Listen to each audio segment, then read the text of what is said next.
unknown object that seems to be heading for the Winston-Salem Fairgrounds. There are reports of strong gusts, lightning strikes, and thunder. Officials are urging fans to take shelter in the rink and rush for the net.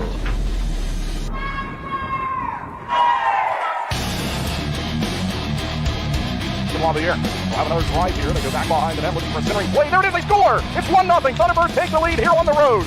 Tipped in front. There it is. They score!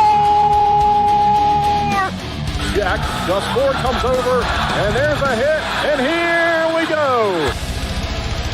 Shooting one through a screen. I don't know how Boris Babic saw it, but he did.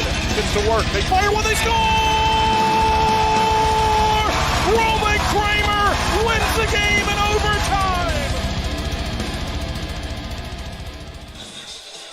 Good evening, ladies and gentlemen, and welcome live inside the Winston-Salem Fairgrounds Arena. Twin City Thunderbirds hockey. Kendall Grayson with you as always. Thanks for tuning in on this Saturday night, the final game against the Black Bears on home ice this season. It was a good battle last night, and Binghamton won. The final score was 3-1 after an empty netter was scored in the final minute of the matchup, but the Thunderbirds fell behind by a goal. They got a power play goal in the second period last night from Michael Kosis. Congratulations to him. His first career FPHL goal. Nate Keeley and Zach White on the assist. Boris Babic was once again really good last night. He unfortunately recorded the loss in goal, but he made 40 saves, and he was named the third star of the matchup. We'll see if the Thunderbirds can bounce back with a victory here in this matchup. Once again, we have a 7:35 start to tonight's game. Typically we have the 6:05s here on Saturdays, but a 7:35 start for tonight's matchup between these two teams, and we'll see if the Thunderbirds can win a game against the Black Bears for the first time this season, and we'll also see if they can pick up a victory and points in the standings and win for the 12th time overall. It is Novant Health Care night, and so the Thunderbirds are in specialty sweaters for tonight's game. We had lots of movement in terms of transactions earlier this week, and we'll get to those in the pregame show and keep everyone updated on what the roster looks like for this current edition of the Twin City Thunderbirds here in the weekend. And so earlier this week, back to last week actually, with Joe Kennedy and Josh Keplinger released on waivers. They were here temporarily coming out of retirement. Josh Keplinger, of course, scored the teddy bear toss goal and was a really great story going back to last week, a week ago tonight. Then Connor Craig was signed to a player agreement, and he last skated for Danbury. He wears number 5 for this team, although he will be in a special number in the specialty sweaters tonight. We'll get to those coming up later on here in the pregame show. A trade that involved 3 different teams brought Igor Ramanow to the Thunderbirds, also sent Don Carter Jr. and Connor Mullins to the Biloxi Breakers. Michael Mania returned from IR as James Farmer went to IR, and also, if you're watching on the video side of things, on that screen we don't see the IR placement of Jan Salak. That was actually earlier before that showed up for the transactions here in the last few days, and so Jan Salak is also on the IR as well as now James Farmer. So those 2 players will not play in tonight's game. We'll have a look at the roster and what that's now done to the roster following the transactions as of late. And so at the forward position, we now see Jacob Schnapp, Gus Ford, John Butita, Jan Salak, still in the roster but on IR. Roman Kramer, Corey Cunningham, Zach White, Nate Keeley, Michael Kosis, Yuri Pastuka, Michael Mania. On defense now, it's Cade Hanley, Connor Craig, Josh LaBelle, James Farmer. On IR, Igor Ramanow, Troy Harwell, Dion Demke, and the goaltenders remain Boris Babic and Chad Purdy. The Thunderbirds dropped last night's game. We'll have a look at the standings and see how that affected them. They are still in 4th place on the Continental Division side of things. At the top, it's still the Moccasins. They lead the way with 66 points. The Rock Lobsters right behind with 64. Then Columbus is in 3rd. The Thunderbirds in 4th in a tie with the Ice Cats with 33 points, but they do have the tiebreaker, and so they're currently in 4th place on the Continental Division side of things. Baton Rouge in 6th, and Biloxi at the bottom in 7th. But leading the way on the Empire Division standings and also in the FPHL overall with 76 points. The Binghamton Black Bears, who won a game here in this facility last night. The final score was 3-1. They have now won 26 of their first 29 games of this regular season. Of course, back-to-back champions in the FPHL. They lead the way in the Empire Division side of things. Port Huron right behind with 52 points. Topeka has 44. Then it's Blue Ridge with 35 points. After tonight's game, the Thunderbirds will have 4 consecutive games against the Bobcats. So they'll be back home again in 2 weeks from tonight on the 24th. But until then, road games on the 16th, 17th, and 23rd. Thunderbirds will also play road games against Binghamton at the end of the month on Friday and Saturday, the 30th and 31st. And so that's what's ahead coming up on the schedule for the Thunderbirds. But we thank you for joining us. We will take a look at the leaders now on each side and see what happened from last night. I mentioned that Zach White with an assist. He hit the 30-point plateau, and so it's now Gus Ford and Zach White who have reached that 30-point plateau in the season. Ford has 42. Josh LaBelle with 28 points, 4 goals, and 24 assists. Boris Babick, I mentioned, really good once again last night. He now has a .909 save percentage. He improved that from a .906 from last night, and a .317 goals against average in his 18th game of the season. And we expect to see him tonight for the 19th time this year. Boris Babick will get the start. On the other side, CJ Stubbs, the top scorer in the FPHL, was held off the scoreboard entirely. He did not improve his points, and so he still has 58. Ivan Bondarenko with 50 points, as he's got 7 goals and 43 assists. Gavin Yates also among the leaders for the Black Bears with 19 goals and 23 assists. Last night, it was Dominic Tomei who picked up the win and net, improved his goals against average to .201, his save percentage to .929. And once again, we expect it to be Tomei who will get the start and face off against Boris Babick in tonight's game. We do have a number of jersey changes in terms of the numbers some players will be wearing due to the specialty sweaters. We will see the Thunderbirds hit the ice. They will be in purple sweaters tonight, just like the Novant colors. And Novant sponsors the ice resurfacing technology here in the building, as we see the beautiful purple colors on that as it goes around right now. But it will be purple sweaters, so we got purple theme for the Thunderbirds this evening. Corey Cunningham will wear 16 instead of his number 19. Connor Craig will wear 15 tonight instead of number 5. Igor Ramanel will be in 39 instead of 23. And the backup goaltender is Chad Purdy. He normally has 72. He will be in 31 tonight. So those are the number changes to tell you about for tonight's game that's coming up shortly here at 7:35. That'll be the time of the puck drop tonight. But we'd like to thank everyone, as always, for tuning in for the pregame show. I'd like to say hello to our listeners on WTOB Radio. We'll keep everyone updated on the out-of-town scoreboard report, as we always do as the night goes along. Here's what we have for you. Here's the schedule on this Saturday night in the FPHL. Watertown's on the road to play Danbury. Petey's got a road game against Athens. Columbus will play host to Blue Ridge tonight. And Monroe has a home game against Baton Rouge. Biloxi will host Topeka. There's one game tomorrow on the schedule on the 11th, and that's a 4:05 start between Columbus and Athens. And so Athens hosting the River Dragons for tomorrow's game. But the Thunderbirds last night, I mentioned, if you were joining us for the broadcast or if you were sitting in the seats and watching us play last night, the Thunderbirds did a lot of good things, but not enough against a team that is so far ahead of everyone else in the standings right now. They've won 26 of their first 29 games. And so it doesn't have to be perfect, but it's got to be a really good effort from this group. And if they do that, they're certainly right there with Binghamton. We saw it earlier this year. They had a 2-goal lead on the road in the second period. And last night, it was a 1-goal game for much of that matchup.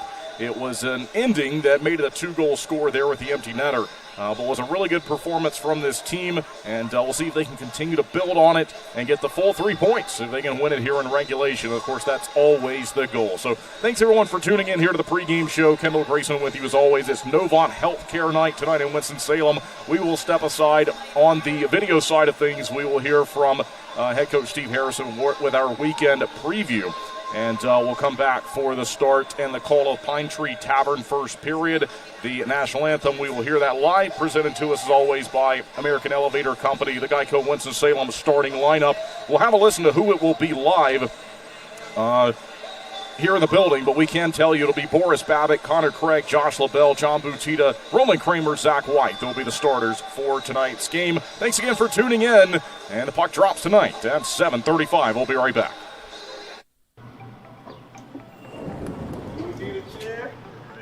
My favorite part of the job is getting to meet all my patients, putting a smile on their faces, just feeling like I'm doing something to help them out. I met Ray Vaughn on my first treatment here. He's so positive and uplifting. Always has a smile on his face. I mean, he always takes time to say hello to everybody. He'll encourage you. Do you need a wheelchair? How can I help you? Hope things go well today. It's like an honor for me to be at the door, greeting them and helping them in and out of their vehicles and to the treatment areas. Ray Vaughn has been a good friend. That's one of the things I look forward to now in my treatment. I have to get my Ray Vaughn fix. 2 years ago, the doctor did a biopsy on me, and it came back. I remember it like it was yesterday. We're reporting to you that you do have cancer. And it hit me like a ton of bricks. And I gave it a thought for a minute and shook it off and said, hey, I got too much to do. I'm hoping to hear cancer-free. That's the word I'm focused on. No way of slowing down. I'm full steam ahead. We were placed here to take care of one another. A lot of people don't see that, but that's the reason we're here today. We need to take care of one another. Flow Offer to Purchase makes it easy for you to generate an appraisal for a vehicle online in under 5 minutes. You can confidently use Flow Offer to Purchase to determine your vehicle's trade-in value or to get a real offer to sell it to us. Here at Flow, we've always had a transparent, interactive appraisal process that our customers love. We've developed our Flow Offer to Purchase tool to offer you that same great experience online or through our Flow Garage app anytime, anywhere. Using Flow Offer to Purchase is simple.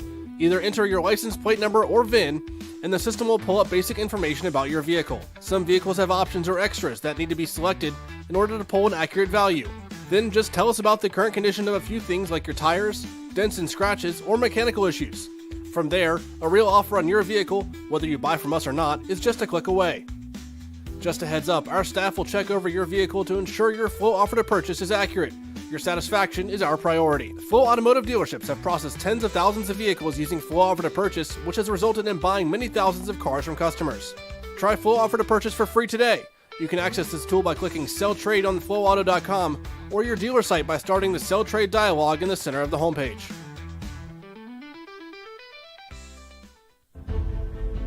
Gwin Services has been serving North Carolina for over 50 years, ensuring the safety and comfort of our customers' homes.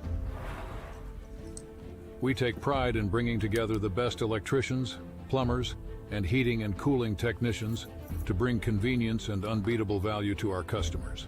Life can be hectic. What better way to simplify than to have one company you trust to take care of all of your home's repair needs? Since 1972, integrity and customer satisfaction have been at the heart of everything we do. We are proud to have built a name our neighbors trust, one that provides peace of mind and a service that can be relied on, today, tomorrow, and for years to come. Thank you for trusting Gwin Services with your home. We are proud to stand behind the work we do every single day to serve our friends and neighbors here in North Carolina. We are Gwin Services. One call does it all.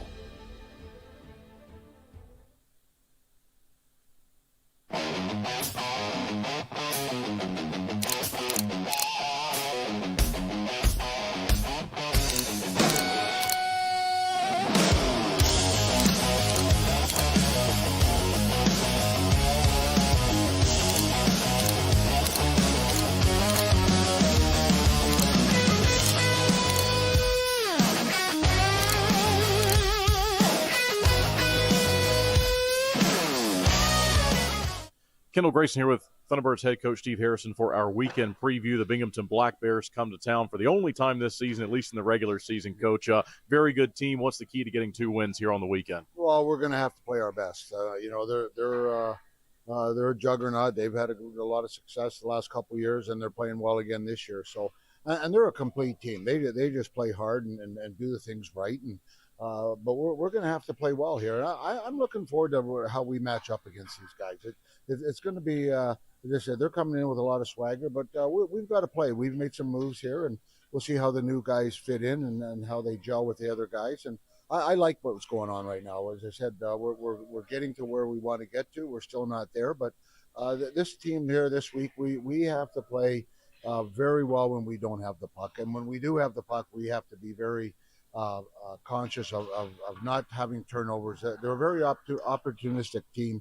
They feast off of other mistakes, and if we play well the way we can play, then we'll be right there. If we're going to hand them some goals and get opportunities, then we'll be chasing our tail. So I'm looking forward to it. I think the guys are. Anytime you play the team that's at the top there, it's always a fun game. And as I said, these are the games you play hockey for. You don't play sports to play the last place team. You play to play the team that's in first. And I'm looking forward to it. It should be a fun weekend.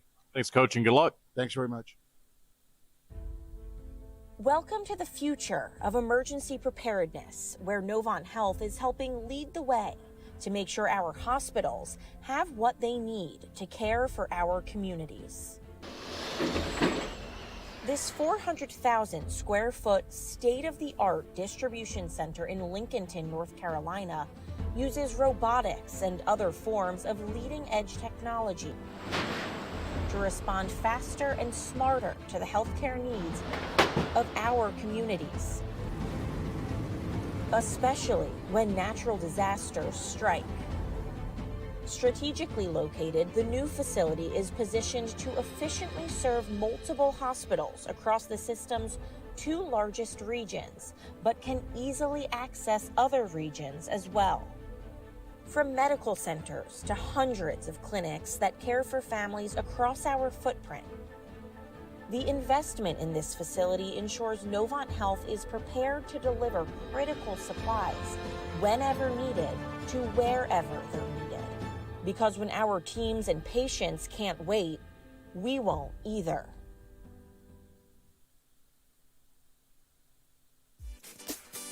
Flo Cadillac is a proud sponsor of the Thunderbirds. Visit 1400 South Stratford Road for a free test drive. Or go online to flowcadillac.com to schedule a sales or service appointment.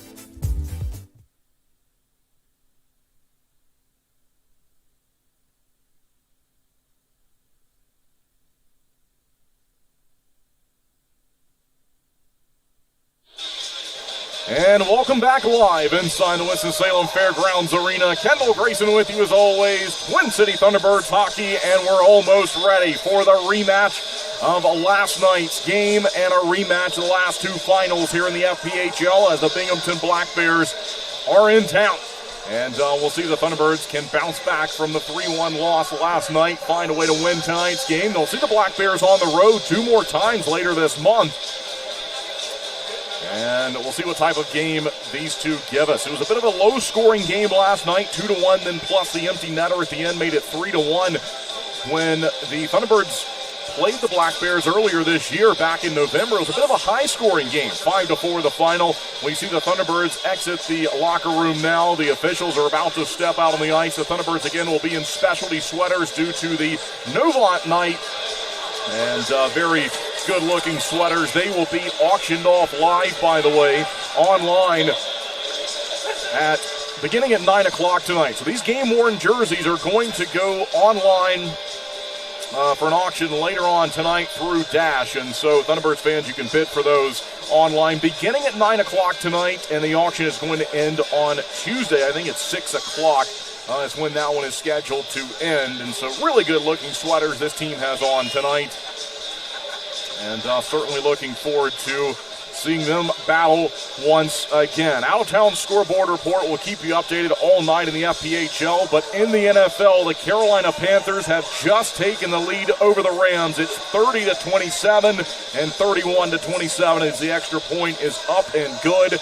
2:39 left to go on Fox in the wild card game. That is one that a lot of folks here in the building are certainly interested in, and you can feel a buzz in the building up around the press box. This is a game that a lot of us have been paying attention to, and if you're listening and in your vehicles driving somewhere, if you're just tuning in to WTOB, that's the latest we can bring you from that one. The Black Bears hit the ice now, and soon we'll see the Thunderbirds here on Novant Healthcare night. We have Novant Healthcare professionals in the building, and certainly proud to be partners with Novant this season.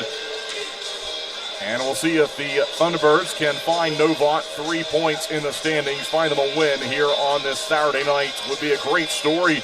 The Black Bears have been red hot all throughout the season. They were cooled off a bit a couple of weeks ago, just last weekend actually, with a loss that ended a 15-game winning streak. And, of course, we'll see if Twin City can find a way to win this one here tonight and win a game for the 12th time overall this season. The Black Bears are to the ice, and now we will see the Thunderbirds step out. The Geico Winston-Salem starting lineup, and we will join the pregame festivities before tonight's battle between these two teams. Thanks again for tuning in. Here come the Thunderbirds.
Thanks, everyone, for tuning in. The Thunderbirds to the blue line will now pause for the national anthem presented by American Elevator Company.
with that, we are nearly ready to go on this Saturday night. Thanks again, everyone, for tuning in. Thunderbirds hockey, and we'll see if Twin City can knock off the league-leading Binghamton Black Bears. The Thunderbirds will move right to left here in the Pine Tree Tavern first period, and the Black Bears will skate left to right. We've got a special puck drop on the far side of the building. Ceremonial puck drop here as the Thunderbirds will have the Novant Knights and ready to go. Gus Ford was out there for the Thunderbirds, and I think we'll have a second one here. So a couple of ceremonial puck drops before we are ready to have the one at center ice. That will get us moving along here for the Pine Tree Tavern first period.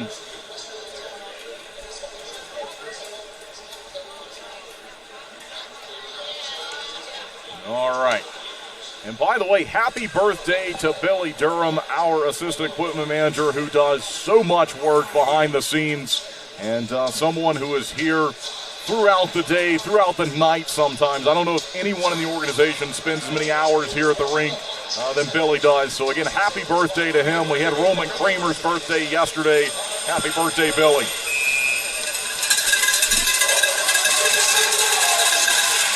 And here we go. Puck drop to get us going at center ice on the logo. It's one. And tonight's game is underway. Zach White wins it. Back to LaBelle it goes, and they'll move it across the rink quickly to Connor Craig. And they'll miss the pass, and it's moved down.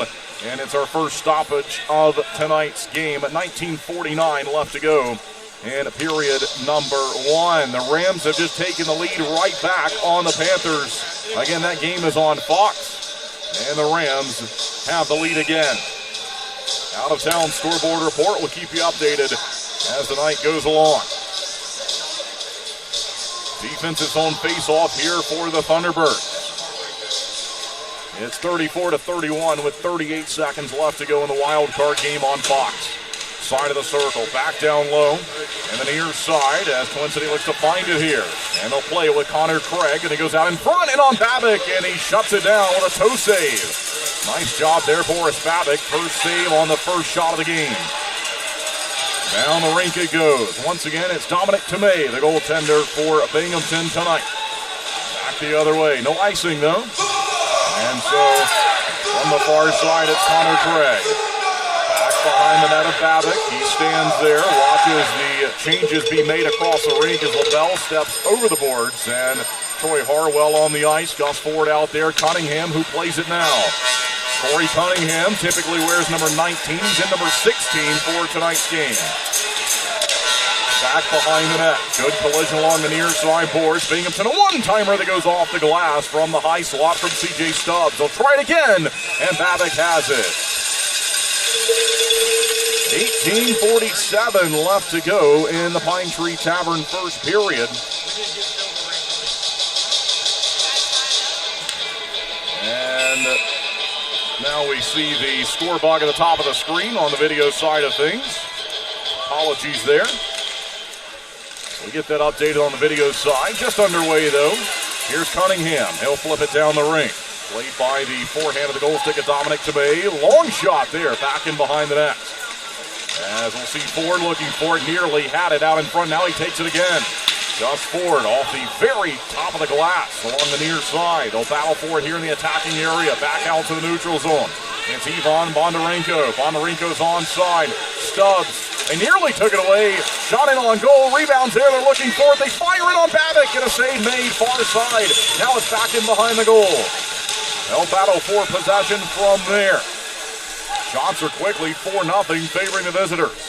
From the half wall. Now back behind the net. As Babick looks on, we'll see the Thunderbirds converge along the near side. Back in behind the goal. Ford looks for it. And the Black Bears will zip it along. Shot on the way, blocked in front, taken aside by Cunningham. Given away, stepping in front and shut down there by Babick. He realized that the pass was going to go down low, and he was able to cut down the angle and angle that one aside. So shots are 5-0. We are scoreless here early on in the Pine Tree Tavern first period. Back behind the goal, Cade Hanley, he'll find it. And he throws along the near side, taken back by Binghamton. from the left point. They'll work from there. Across the ring. Now back behind the goal line of Babick. Black Bears have it with Yates. He shoots. It's deflected and goes wide of the goal. From the half wall. Now it's in the corner. Hayes. They'll throw it way out to the neutral zone. And it goes back into the Black Bears' defensive territory. They'll move it over the red line at center. Here they come with Swain. Swain scored last night. Thunderbirds look to clear it away. Towards the goal. Block in front, rebound there. And a save made by Babick. And then they get to it with Dion Demke.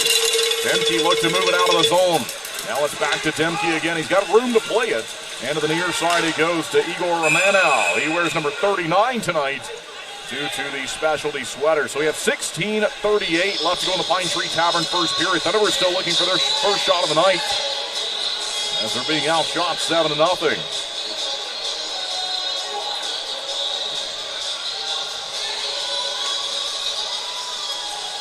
Far side circle, face off on the way. We're playing 5-on-5 hockey here.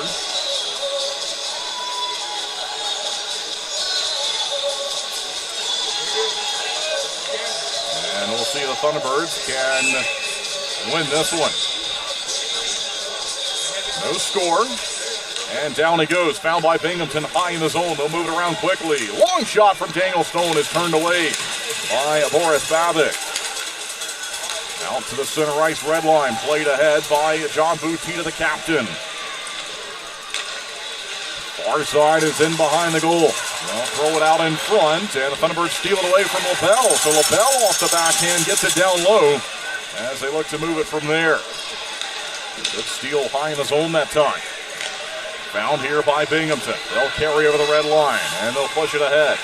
Back down behind the net. Babick sort of stumbled there, but he stays on his skates. And the Thunderbirds look to move it to the neutral zone. Twin City in the purple sweaters this evening as they attack right to left during the Pine Tree Tavern first period. No score, 15:48 left to go. In period one, penalty called here against Twin City. So Binghamton about to go to the power play. They'll move it around the zone. Here's Stone shooting, and it's blocked in front. Rebounds there. Thunderbirds thought they possessed it with LaBelle. And the play continues on. Stubbs misplayed it as he had his head up. And it goes back down the rink here into the defensive territory. Black Bears looking for it and trying to move it down out through center. And so they'll play it ahead here. Finally, we have the stoppage with 15:15 left to go in the first period. The clock still running. And the penalty will be taken by Josh LaBelle. So this is going to go against LaBelle. We'll put the Thunderbirds on the Bobo's Deli and Grill penalty kill for the first time tonight. They were perfect on the kill last night against a very good Black Bears power play. And they got 15:15 again on the clock. I think they want to hold it here potentially as a couple of seconds moved off. And the Thunderbirds will have a defensive zone face-off here that Gus Ford will take on the penalty kill. As we're back, Kate Hanley will try to find it along the near side, back in behind the net.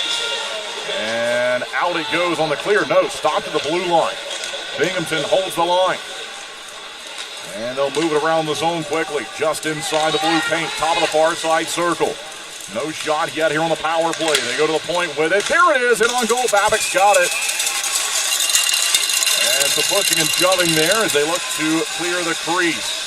Out-of-town scoreboard report, it's over in Charlotte. The Rams have won it. Final was 34-31. Media timeout, we're scoreless here. We'll be right back.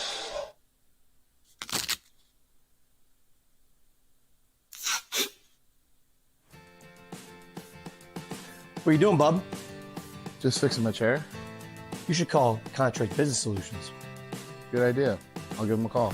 Proudly serving the Piedmont Triad area for over 17 years, Contract Business Solutions partners with leading manufacturers to create innovative, budget-friendly workspaces. From design and layout to delivery and installation, explore our capabilities at cbsworkspaces.com. Two pillows, endless possibilities. At Cotton & Crate, we make it easy to refresh your home season after season. Our 18x18 and 12x20 pillow sizes pair perfectly with our seasonal collections of interchangeable covers, so you can refresh your style anytime without cluttering up your closet. We're proud to team up with the Twin City Thunderbirds, celebrating hometown spirit and the comfort of home on and off the ice. Thunderbirds fans, enjoy $5 off your order at cottonandcrate.com with the code TBIRDS 5 off. Cotton and Crate, 2 pillows, endless possibilities.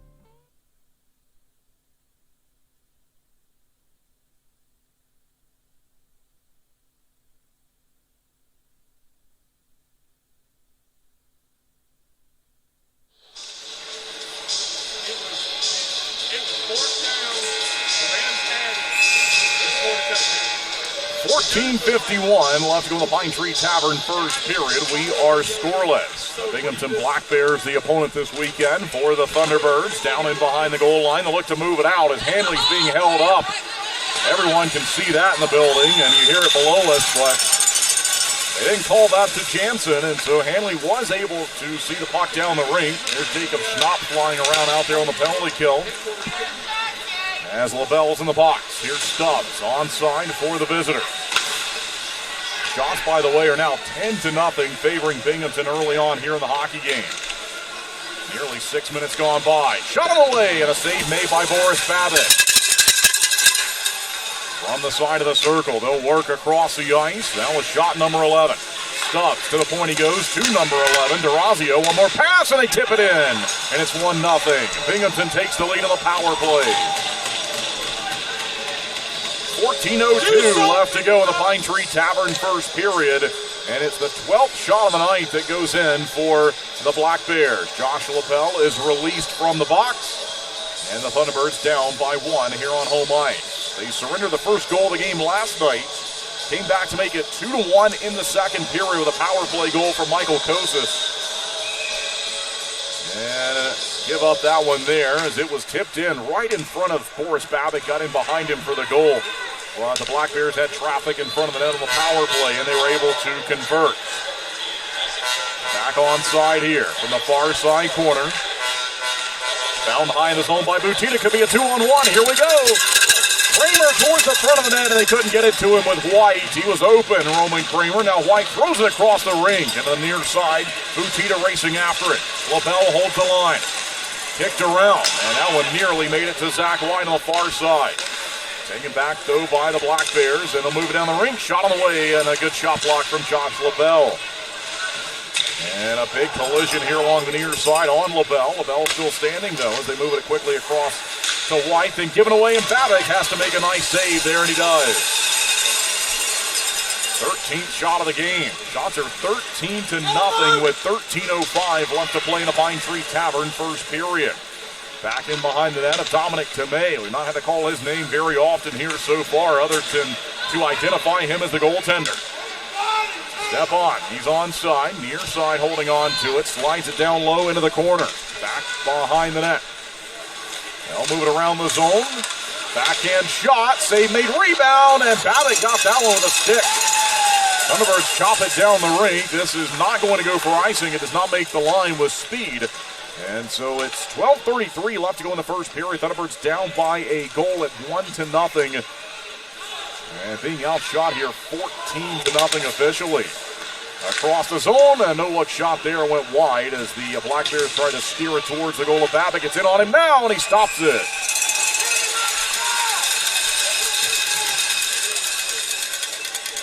Tyson Kirkby with the goal on the power play at 5:58. Gavin Yates shot the puck, so he gets the primary assist, and the secondary assist goes to Austin D'Orazio.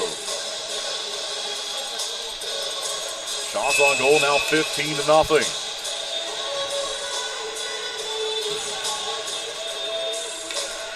This is the 30th game of the year for the Black Bears. They're trying to win 27 of their first 30 games played this season.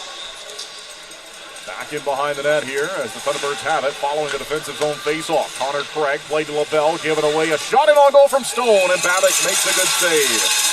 Boris Babbitt aggressive there at the top of the crease to try to chop down the angle. And he was able to catch it, hold on to it, and bring us to a stoppage.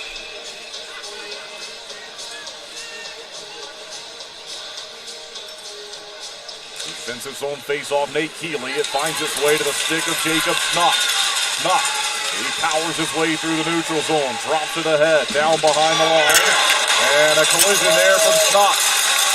Fans like that as he said hello to Daniel Stone. Meanwhile, the Black Bears push it back down the ring. And they'll fire towards the net. This one redirected out to center ice. Calling for a line change is Kosas. He goes over the boards, and he's replaced out there by Roman Kramer. Josh LaBelle looks to track it down to the defensive end. He zips a pass across to Craig, and it's back to LaBelle behind the net. Near side, he wipes it around the boards, and Kramer takes it away from C.J. Stubbs. Out to Butita, just away from him. And look out off of the deflection. This one is up and out of play with 11:19 left to go in our Pine Tree Tavern first period. And from a deflection, that one went up and out. And I think everyone's all right beneath us. That was around section 103. So they'll have the face-off following the pocket of play right on the logo at center ice. And we're back playing again. It's 1-0 for the Black Bears. And Demke moves it across here. Now it'll be played by Igor Ramanel. Jams it off the glass. It falls down and played ahead by Ramekers. Ramekers the near side corner. Now he's in a battle behind the goal. Ramanel wears number 39 here tonight. Long shot. And a save made by Babbitt. And so Boris Babick able to make a save from range there. We have officially 10:48 left to go in the Pine Tree Tavern first period. Thunderbirds down by a goal. Thunderbirds fans, the official chiropractor of the Twin City Thunderbirds is Dr. Dirk Willard with Total Health Chiropractic. If you're hurt, call Dr. Dirk at 336-705-5537. Defensive zone face-off for Gus Ford following the save, the most recent save from Boris Babick, and they don't like that one. They'll regroup and do it again.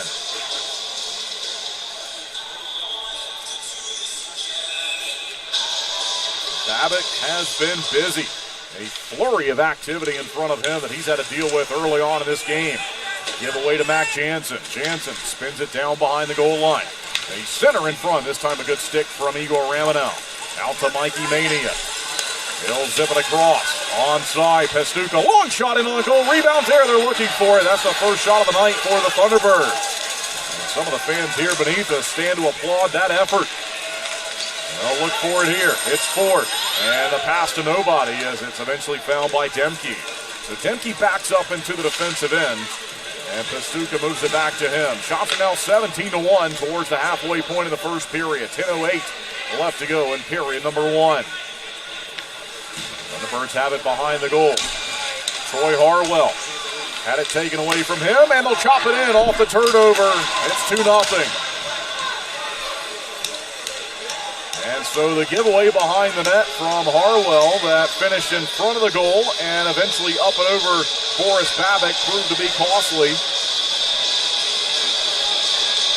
And the 18th shot of the game goes in for Binghamton. So they score on shot number 12, shot number 18. It's 2-0 on the scoreboard and 18-1 shots on goal. Nate Keeley wins the face-off at center, goes back behind, and a pass from LaBelle to Craig. He was the intended target. There's a good hit from Keeley in the neutral zone as they'll announce the details of the scoring play. Twin City down by a pair. Far side of the building. Black Bears on the attack again. They pass it across off the side of the net. It was wide open. Not much Babick could do about that one. And that close to being a 3-0 lead for the visitors. Thunderbirds will survive for now. They look to get it out of the zone, but it's off the glass. And we'll see if Twin City can find it here along the near side boards. It's chopped out to center, and Cervoni will look to play it from there. Back down the ring. Out towards the neutral zone. Stopped at the red line from Cervoni. And then played across. Here's LaBelle. Back behind the goal. Throws it from beneath the goal line. Across he goes with now less than 9 minutes to play in the Pine Tree Tavern first period on this Saturday night. Onside is White. Back behind the net. Turns. Fires one wide of the goal. So that shot just goes wide. Out towards center ice. We'll see if the Thunderbirds can find it from there. White moves it across. And here they go right to left. Twin City in the specialty sweaters. Novant Health night. The purple sweaters tonight. with the striped socks on the bottom. Out towards the red line again. Tyson Kirkby has scored 2 goals here in period 1. Power play scoring play and an even strength goal. The power play goal is at 5:58. The even strength goal at 10:03. Here's Butita looking for it onside and swat away from him. He'll try to find it again. Stolen away as Swain pulls it back to LaBelle. They'll play catch from there, moving it out to Kramer. And then this one got around White. And here's Butita jumping in, looks to push it along the near side board. They'll battle for it. Back to center it goes. 7:48 left to play in the first period. 2-0 the lead for Binghamton. Shots on goal are 18-1. Out to center. See if the Thunderbirds can find it here with Cunningham. It's played first though by Jansen. Sits the pass and they'll throw one back behind the net. Along the near side boards. Black Bears to it. They work it onside. Here's Gavin Yates curling in the corner. We'll see if Harwell can take it away from him. He's able to move it to Pestuka. Gets by Pestuka, but it moves out to center ice. And so the Thunderbirds look to regroup. Far side corner, here's Craig. Connor Craig moves to Josh LaBelle. LaBelle long pass and detected and taken away along the center ice logo. 7 minutes left to go in the first period. 2-0 the lead for Binghamton. Craig goes to the far side. Looks to take it away from Garrett Sargis. In front they go, and Babbitt got it. 6:52 left to go in the first period. Immediate timeout. We'll be right back.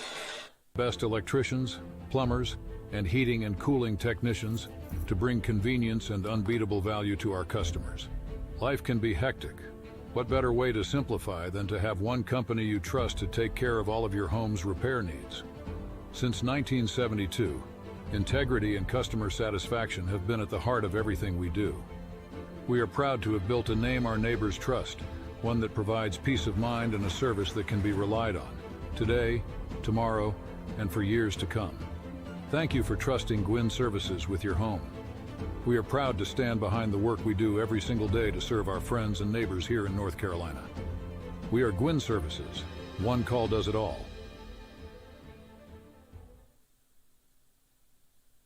Every car gets warning lights, but did you know the color actually means something too? Red indicates an issue that requires immediate attention. Orange indicates a less urgent issue, like a vehicle service requirement. Blue and green give you information on lights and indicators. The more you know with Flow.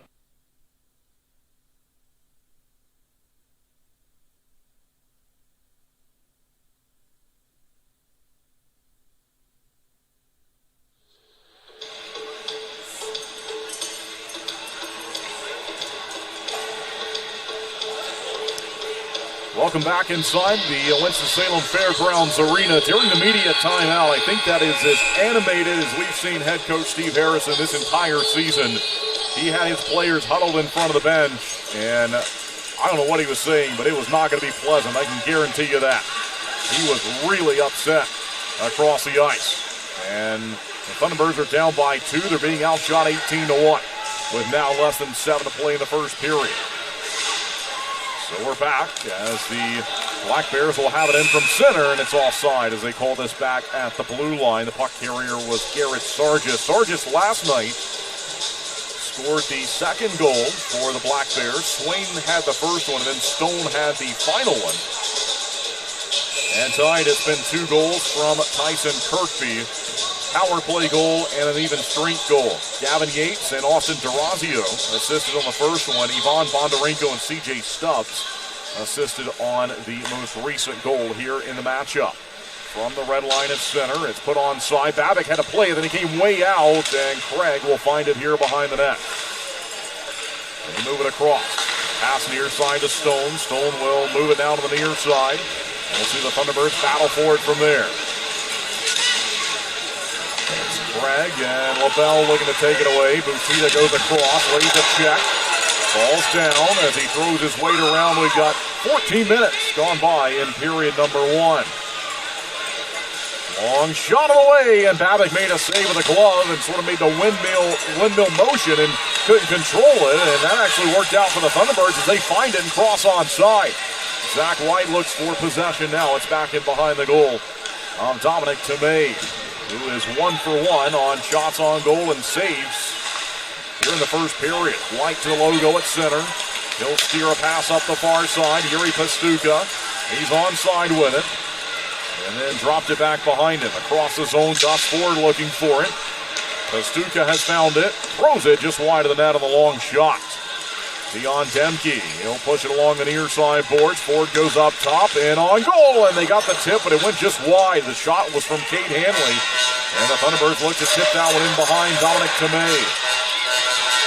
Out to center. Played ahead by Cade Hanley as he swats at it. 5 minutes left to go in the Pine Tree Tavern first period. It's Hanley. And just out of the reach of Jacob Schnapp. Schnapp and Cunningham looking for it in the offensive end. Black Bears to it. Swain curls back behind the goal. Centers in front of Jansen on net. Save made by Babick, and it goes off of Schnapp and nearly redirected in. Schnapp finds it here behind the goal line and looks to pull it out towards the blue paint. Still onside there. They have the shots on goal as 18-2, now 19-2. And from the far side of the building, we'll see the Black Bears play it here onside. They go up high in the zone. Long shot. Easy save from there by Babick. And it's a media timeout. We're under 5 to play here in period 1. So we'll take it and we'll be right back. Being your best is hard. You got to take care of yourself. You got your husband. Let's put in a pool. For the kids. For the kids. Forget the car. How about a motorcycle? And if you own a business? We need servers from, like, this century. Oh, yeah. At a Legacy Federal Credit Union, we're committed to helping you be your best you. Whether it's with an unbeatable car loan rate, home equity line of credit, or small business help. Who's the best? Visit alegacy.org for our best rates. Maple Chase Golf and Country Club offers the best in recreational amenities in the Triad. Come enjoy a meal at the Pine Brook Bar and Grill, relax by our pool and cabana, and gear up at the Pro Shop while sharpening your skills on our 9,000 square foot putting green, and play around on our 18-hole Ellis Maples Design Championship Golf Course. You can find out more at maplechasecc.com. That's maplechasecc.com.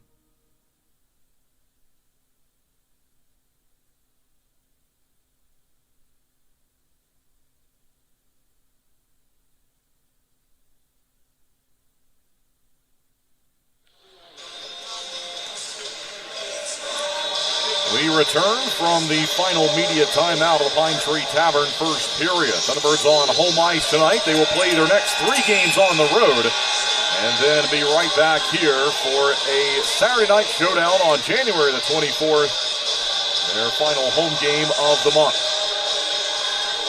Blue Ridge will be the opponent that night. Blue Ridge is the opponent the next 4 games after this one. Thunderbirds do not have a game against a divisional opponent in this month. And they will go more than a month on the calendar without playing a game against a Continental Divisional team. As it's the Black Bears who lead the Empire and lead the league. Shots are 22-2. As we're back here as the Thunderbirds have it behind the net. 4 minutes left to go in the Pine Tree Tavern first period. LaBelle plays it back behind the net. Out towards center, and it's fouled by Jacob Schnapp. Schnapp plays it ahead. Here we go. Jansen on goal, and they try to bat it in out of midair from Kosis. Nice goal he scored last night of the power play. Giving away at center. Here comes Swain. Steps onside, and he looks to settle down a rolling puck. It's in the near side corner. Yates to it. Fires one. Goes across the ring. Another drive, and I think Boris Babick got that one. Hit something in front. Settles down with 3:22 left to go in the first period. Chance in front of the net again. They take it back behind. Go post to post, near side. And in on goal. Save made. Second save made. And Babick covers it.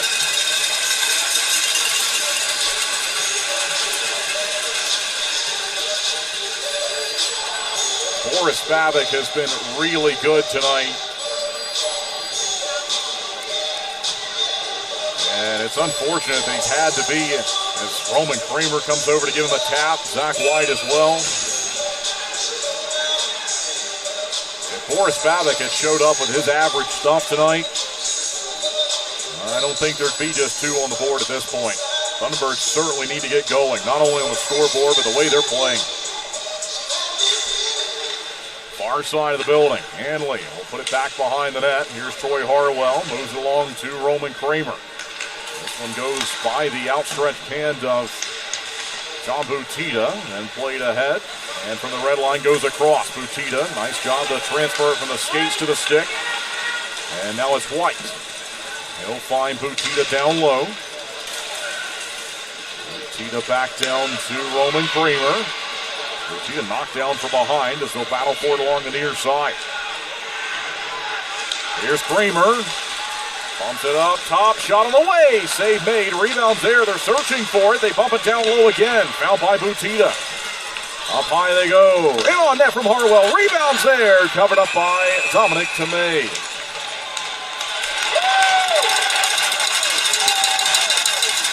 And a little bit of after the whistle activity, and good to see this team show a little bit of a spark here with 2:26 to play in period 1. And now we got words being exchanged as the 2 teams just trying to get a line change in on each side. See Jacob Schnapp talking from all the way over here. He's got words to say across the bench around the divider.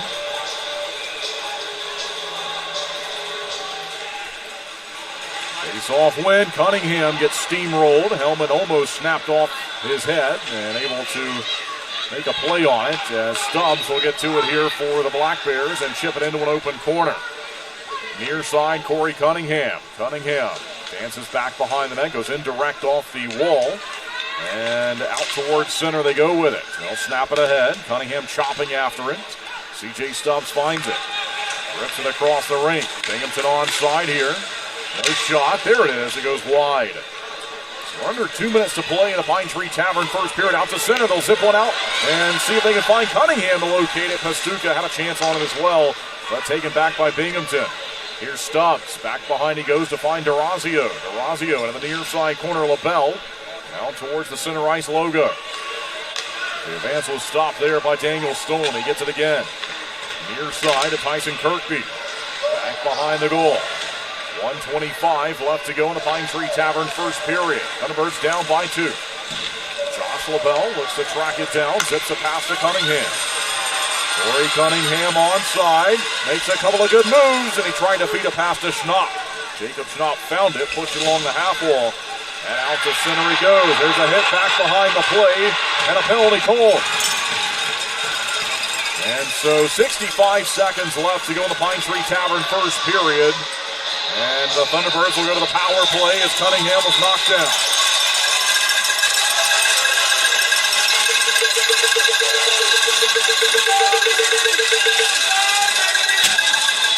And CJ Stubbs, he's going to be asked to leave.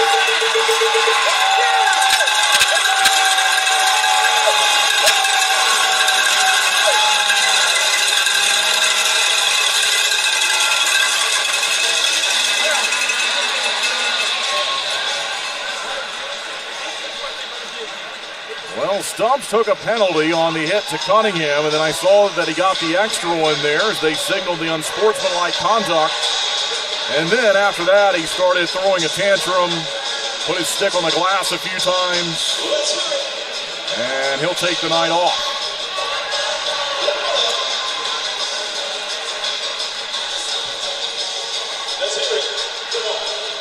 And so unless it's just a 10, I think he will be done. We'll see if it's a regular 10 or if they give the game misconduct, but they signaled at least once for the unsportsmanlike conduct. They have a roughing minor on the board for now, and that's all that's showing on the online scoring system, but they got the penalty to his number 23 showing on the board to put the Thunderbirds on the power play.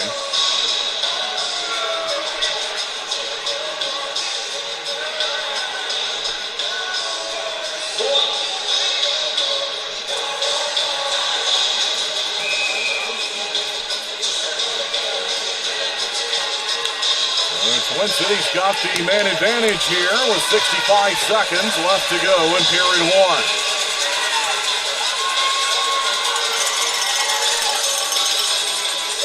Gavin Yates comes over to serve the call. And now they show a 4-minute penalty on the board to Stubbs.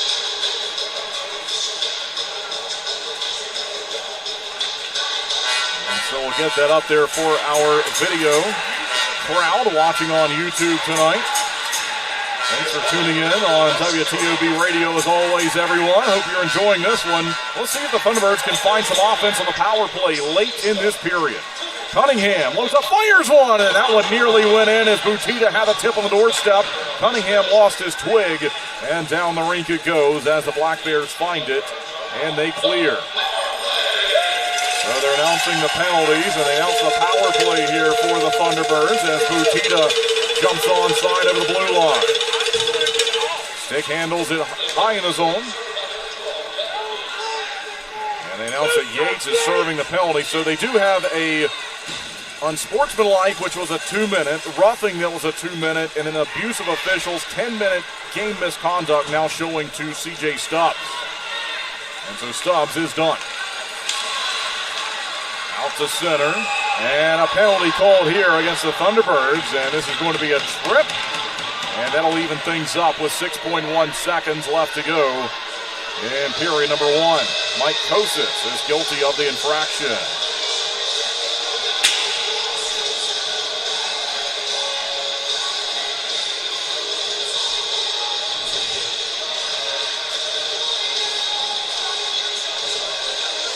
So we have 4-on-4 for 2 minutes. And then if Kosis' penalty comes off, they've got the clock and the penalty time running. So now we see 3.7 showing, and we had 6.1. 2 seconds came off, 3 seconds came off one of the penalties. I think they're going to reset that now.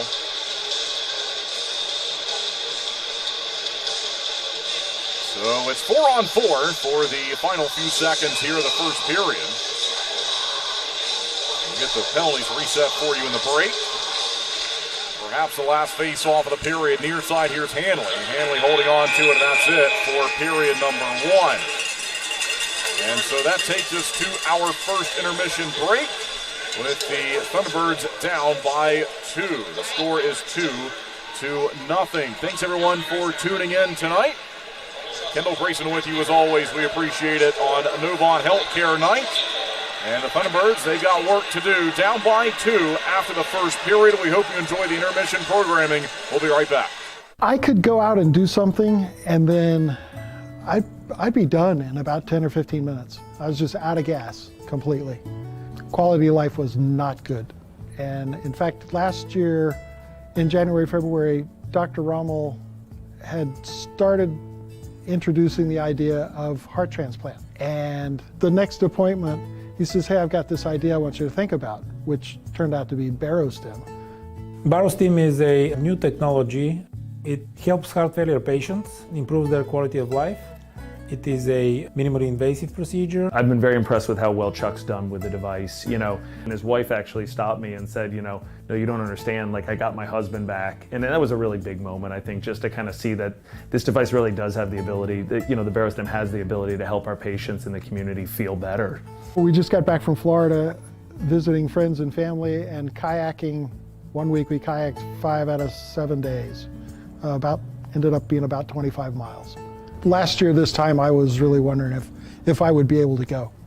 I didn't think I would have the energy, stamina to be able to do that kind of trip. Thankfully, this team has been fantastic and has kept me going. The best is yet to come.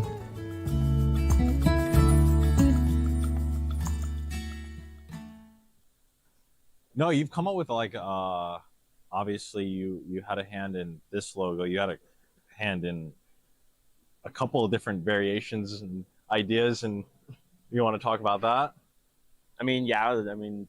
We're trying to find a new logo for this upcoming season with all the issues going on behind the scenes, and a lot of things got shut down, and I don't know, I feel like anything that was kind of resembled our old logo was kind of like a no-no. And then kind of that logo that we have now, it was, someone sent it to me and I was like, I kind of like it. And I feel like all the bird logos have been shut down. Maybe we'll try something like that. I mean, Seattle has just the S on their jersey and everything. And I don't know. I don't think the fans took it well at first, but I think some people are starting to come around to it. It always takes a little bit of time to adjust to change. Obviously, like, I think with a city that's had a long history of hockey and what they're accustomed to, it's always going to take a little bit, but I love everything that you've done. Obviously, it's very good. It's I don't even know how to put it into words right now, but try to keep it simple and clean, but add no, a it little is bit of flair to it. Yeah, no, that's exactly what it is. And like, a lot of people don't. I think a lot of people don't realize the stuff that goes on behind the scenes, but like, there's a lot that goes into it, and it's not like it's just thrown together. Like, it's thought of pretty well, and you do a good job of doing that and putting that all together. Thank you. I appreciate that. I mean, it is harder than it looks. I mean, even like the simple designs, it's like you have to have like high resolution of everything. It's like, I went to school for marketing, but like the business side, I had nothing to do with like graphic design or anything, and just kind of got thrown into it and kind of learning as I go and still trying to figure things out. But yeah. So I know you just talked about going to school for marketing and stuff like that. Do you want to talk a little bit about how, like, where you started, how you got to here, where you went? Because you've been everywhere. I know a lot of fans follow you a little bit about like the stuff that you do in Australia, New Zealand, and stuff like that. But yeah, talk about like your journey of hockey and how you got here. Well, after playing juniors, I went to Robert Morris University. Where did you play juniors? I played in Johnstown. Okay. Played for the Johnstown Tomahawks, where the Slapshot movies were filmed, which was fun.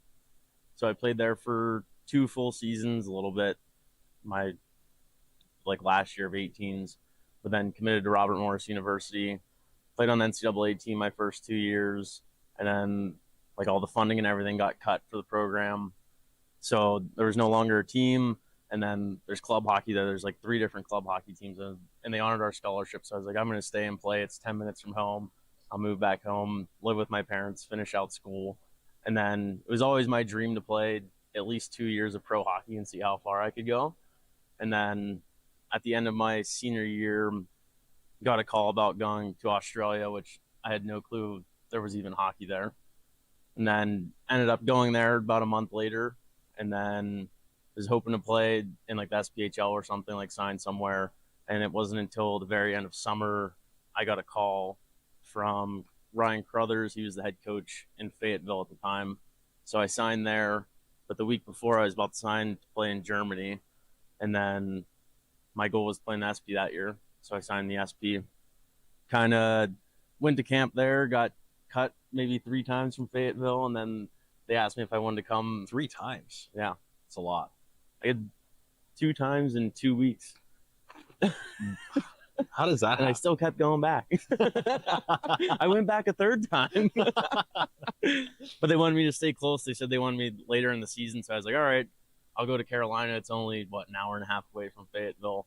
So I came here, and the black hole sucked you in. Yeah. I don't think anyone ever really wants to play in the Fed. Everyone always says they don't want to do it. And then once you show up, you're like, all right, this is good hockey. Like, it's a good time. Like, you did enter the league at a time where the league has definitely picked up. Like, talking to some of the guys that have been here for a while, like, I think it was that moment in COVID with Whitey is kind of where everything started to turn around, where like higher level guys were coming into this league.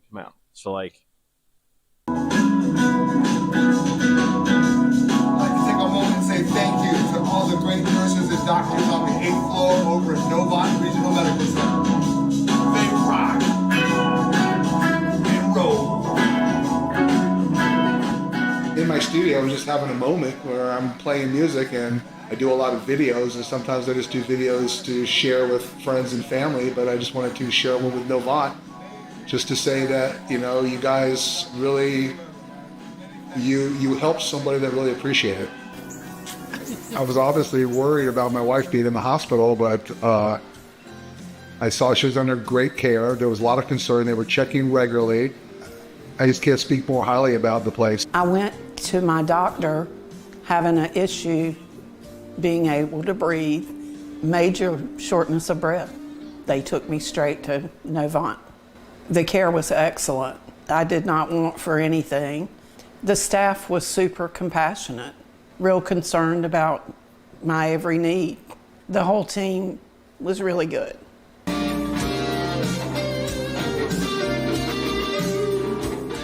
Everything that she received there was professional and really gracious.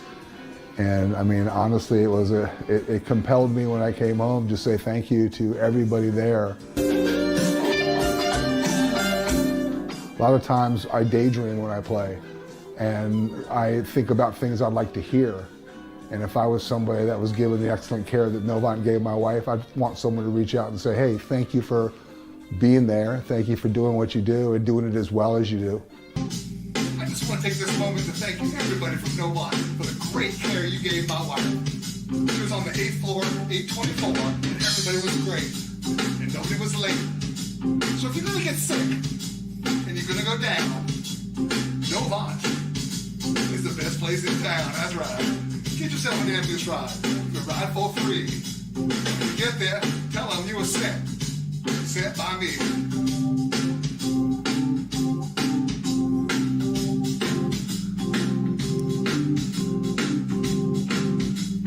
That's what that was anyway. And hello, everyone. Welcome to the Coach Harry Show. Kendall Grayson, Coach Harry, and Josh LaBelle is our guest tonight.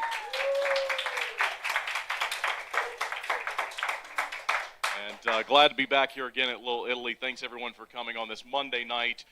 Coach, we've got a lot of hockey to talk about. 3 games. Last time we had the show, it was right before a home game, the night before a game, which is very unusual. But with that Wednesday game last week, got a lot of hockey to talk about. But overall, 3 games. You get the 2 wins against Blue Ridge. We'll get into the games individually, as we always do. But what were your thoughts overall kind of on the week? Well, we're at that point in the season. We've talked about it all week, all year. And, we got to start clawing our way to where we want to get to. And, you get 2 out of 3. It was really nice that we got those 2. I think that we gave away a little bit in the last one there, where I think we probably played well enough to, again, like the weekend before, to get some points, and we didn't get any points. So something like that, we got to kind of stop that bleeding a little bit. But overall, I liked it. I thought we played, for the most part, had a pretty good week. And as I said, we have to improve on some things to get to where we want to get to. But as I said, we were playing better on a consistent basis. We just have to know how to put things away. And as I said, a pretty good week for us. Josh, it's your first year here with the team. What are your thoughts so far? Just not only playing here with this group, but also the fan support that we've gotten, and your time in Winston-Salem so far. Well, I've enjoyed every moment of it so far. I mean, aside from the losses, but I mean, 5th year in the league, I've played here several times, especially when I was in Columbus. So enjoyed it so far. It's nice being on this side of things, that's for sure, and ready to keep the ball rolling here. Coach, you mentioned the Blue Ridge games, and that's an opponent that we hadn't seen in a long time, and all of a sudden we got a ton of games against them. It probably goes back to more so what we're doing from your vantage point, Yeah. but, do you like the matchup overall and what Blue Ridge presents and what you've been able to do? Yeah, I mean, they play hard. They work very hard, and they got a pretty good team. I like some of the things they do, but it's where you've got to do as a group here. And I tried to tell the guys after the first 2 games that the hardest game is the 3rd game, and we're fighting with a team right now that won 2 against Danbury, and that 3rd game they lost. So that 3rd game is it's to win 3 in a row. You ask teams like in baseball, to win 2 out of 3 is nice, but that 3rd one's the hard one. So I believe that we let it slip a little bit there in that 3rd game, and we didn't get the points. So we got to continue to grow and take advantage of our opportunities. And right now, as I said, the first 2 games I thought we took care of it. The third game we kind of let it slip a little bit. So, but overall, pretty good weekend. So, Coach, we'll get into what was a busy week here, and we'll start with the New Year's Eve game on Wednesday. For me so far, and I've not been around too long, but that might have been the most memorable game, I think, just because of a lot of factors. You had a lot of goal scoring. The place was packed. I think it was maybe the highest attended game that we had this season. Just really exciting. So, we'll break it down. There was 10 goals between the two teams, 11 penalties between the two teams, but give us your thoughts there on what turned out to be a really nice night on Wednesday. Well, first of all, Happy New Year to everybody. It was New Year's Day night Eve, and no, I mean that first period we came out hot and really set the tempo and did a lot of good things. Our first periods lately have been way better, and we're getting to a point where early on in the season that first period there was I'm not sure what the word is, a little sad, I guess, maybe at the start. So, but we came out smoking there, and we got some opportunities, and we took advantage of it. When you're up 5-1 at the end of one period, good things are happening, and obviously I think we took advantage of. Maybe they weren't quite prepared. I'm not sure, but I believe it was us who we came out hot there and did a great job. So at the end of the first period, I'm going in thinking, okay, games are never over, but it's. I felt good about it. As I said, I felt the atmosphere on the bench there after the first period, and as I said, hopefully we could continue. And so we'll get into the scoring. It was Gus that made it 1-0. Nate makes it 2-0. Corey Cunningham scores in his debut with the team, and I thought that was a huge goal. You go up 3-0. If you could, just speak about him and what he's been able to do for you so far. Well, he's a skilled guy, and he played with Josh, and Josh probably could talk a little bit about him also. But he's got some skill. He's a little like I think there's a guy here tonight, Peter Panacek. He's a little Peter Panacek 2.0, and maybe a little quicker than Peter, but I don't see him here, so I can't say that too loud. So, but he's really skilled, and he's going to help us down the road, put the puck in the net, and when he finds his way here, I know he's been sick for a couple of days, but as I said, a great way to start off, and I think he really helped us. Yeah, I mean, we played together in Danbury. It was his first year in the league. It was my third year. He's a skilled guy. He's a good kid. He's young, so, I mean, he's a lot of growing space. But, I mean, he's lost 40 pounds since we played together, so he's quite a bit different player than back then. I mean, he's still a skilled guy, but just his physical stature is definitely a lot different now than when we played together. And Troy Harwell's a guy that you know and have played together as well. Yeah, so Troy and I, all 3 years in Danbury, he was there. I don't know. Really good buddies. We hang out away from the rink almost every single day. I mean, now we live together, so we literally have to hang out every day. Hang out. Yeah, whether he likes it or not there. No. So, I mean, but no, me, Troy, and Connie, though, the three of us in Danbury, we were really close. We were getting together every night, going out for dinner, going out for lunches, working out together, stuff like that. So now just being down here, it's pretty funny that the three of us are back together, and we all live together right now. So you can only imagine what's going on at that house when we're not at the rink. You know what? Corey was in my office, when he first came in here, and I almost had to. I said, you just got to relax a little bit. He was so excited about coming, and it's great to see the enthusiasm that he had about wanting to come to Carolina. And as I said, I think he played well last year in Monroe. The things just didn't work out there this year. I think and for some, and a lot of times change is good for some people. And as I said. But his enthusiasm, I'm sitting there thinking, boy, oh boy, like I'm getting excited about him because he's excited about it. So he's going to be a big part for us, and hopefully he continues to play the way he's playing. And I mentioned Troy. He got 2 assists there on the first 2 goals of the game. And Josh told us a little bit about him. But Coach, what have you seen from Troy Harwell so far? Well, he's one of those guys. We're trying to simplify his game. He can play. He makes some great plays. He can skate. He does a lot of good things. He just him and I don't want to say butt heads. Sometimes he wants to make that super pass all the time. But when he makes the game simple and he can move the puck, he does a lot of good things for us. And when he simplifies his game, he can be a force for us. And I just think that, the longer he stays here and the more and more he works on it, he'll be a big factor for us. So it's 3-0 after Corey scores. They do get a power play goal, but like you mentioned, it's 5-1 after one. Jan Salak scores. Whitey gets his first one of the night, which would end up being his first of 3. But, you mentioned felt pretty good there after the first period. And, I don't think at that point you probably thought you needed any more offense. It was good to see a little bit of it as the game progressed. But you go to the second period, Blue Ridge gets both goals. And, it's a 5-3 game, at that point. But, I didn't sense any issues with, oh my gosh, this might not be our night. Like, it just seemed like you were, even though you gave up the couple in the second, you felt in control, I think, for the whole game. Well, I think we were kind of in control. There was we had a timeout in the second period there, and Coach had a couple words to talk about. We can't say them here right now on the air, but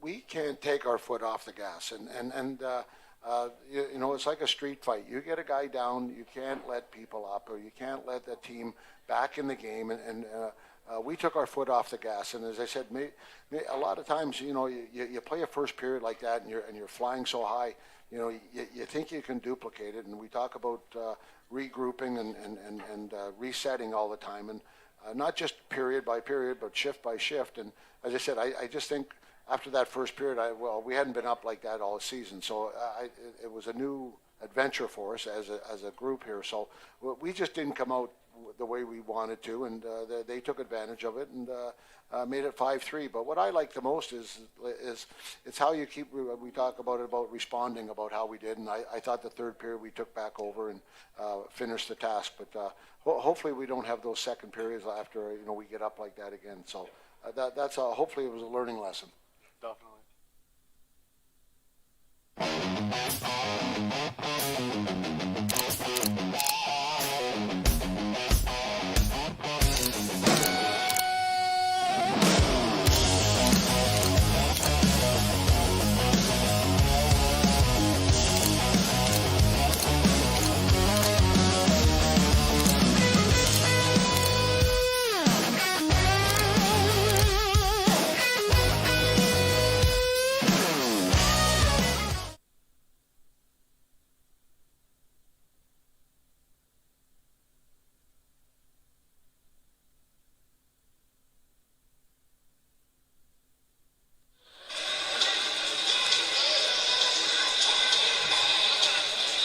And welcome back live inside Winston-Salem Fairgrounds Arena. Thunderbirds hockey on YouTube and WTOB. Thanks everyone for tuning in tonight. It's a 2-goal lead from the visitors. The Black Bears scored twice in the Pine Tree Tavern first period, an even strength goal and a power play goal. The power play goal is at 5:58. The even strength goal is at 10:03. Each goal scored by Tyson Kirkby. Thunderbirds were outshot 24-4.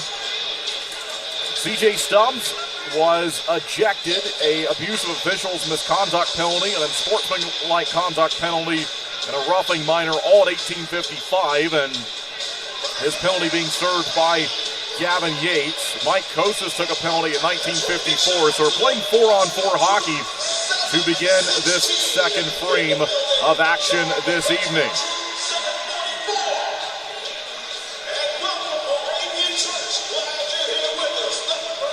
Two teams have returned. They've switched ends of the building, and so now we'll see the Thunderbirds in the specialty sweaters. Novant Healthcare night. The purple sweaters. We'll see Twin City moving left to right in our flow second period. Out-of-town scoreboard report. Blue Ridge 5-2 on top of Columbus. 2-1 the lead for Athens over Petey. 5-3 the advantage for Watertown over Danbury. And no score between Baton Rouge and Monroe. Topeka on the road, leading Biloxi by a goal at 1-0. And so we are nearly ready for the second period as Gus Ford looks to win a face-off at the center ice logo, and we're back. Here's Ford to find it immediately as he moved it away from Garrett Sargent. Across the rink they go. LaBelle moved it to Pestuka. Now it's back to Gus Ford. Even strength hockey at 4-on-4. Near side. Thunderbirds will look for it from there, and it goes back behind the net. So we'll move it around. Far side of the building again. This time it's back behind the goal. Pastuca looks to work it free. Centers in front. They fire right in on goal. And shut down by the netminder, Dominic Tomei. That was right on the doorstep. They were looking to tip that one in. 1 minute, 29 seconds left on the call to Kosis. And 2:27 left on the penalty to Stubbs, being served by Yates. And Stubbs, by the way, is in the penalty box, and he's got the game misconduct penalty that was showing to us. And from the face-off, the Thunderbirds look to hold the zone. They have to go out to the neutral zone to find it. And so it's over the blue line, just away from Craig, and collected and played by Binghamton. Here they go right to left. Far side of the building, back in behind the net of Boris Babic. He looks on with now 19:09 left to go in the Flow second period. It'll be found by LaBelle, then it goes up to Connor Craig. Up the wing, he'll move it now. Right across, and the Thunderbirds couldn't jump onside. Nearly gave it away, but it's found here by Zach White. So White pushes it back behind. The check laid to Craig. Onside a chance, they'll fire and score!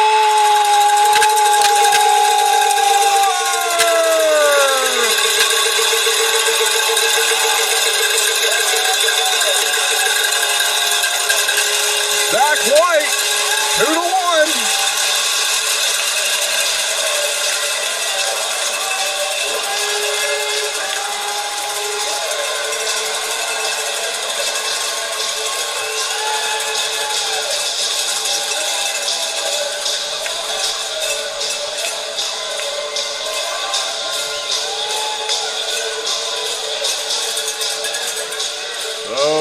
It remains 4-on-4. They released Yates out of the box, but I was just about to say that's a critical time to score. Obviously great to see the Thunderbirds on the board there, but it's critical because their power play time is due to begin in 42 seconds, and they score it there, so they'll still be due to have the power play. Here's White, tied up in the near side corner as we're back. Thunderbirds have made it 2-1. There's the announcement. Kirkby onside, looking for the hat trick. Goes down low, and they give it away. There's the announcement for the Zach White goal. It's found here by Kramer. Here comes Roman Kramer, moving through the neutral zone and taken back aside by Kyle Steffen. Onside, top of the far side circle, intercepted by the Thunderbirds. And they move it out towards center. Igor Ramanel moved it along to Cade Hanley. Thunderbirds now on the power play. And it's in on goal here. Babic covers it up. The Black Bears can move it down the ice for free without the penalty of icing, as they're now killing a penalty.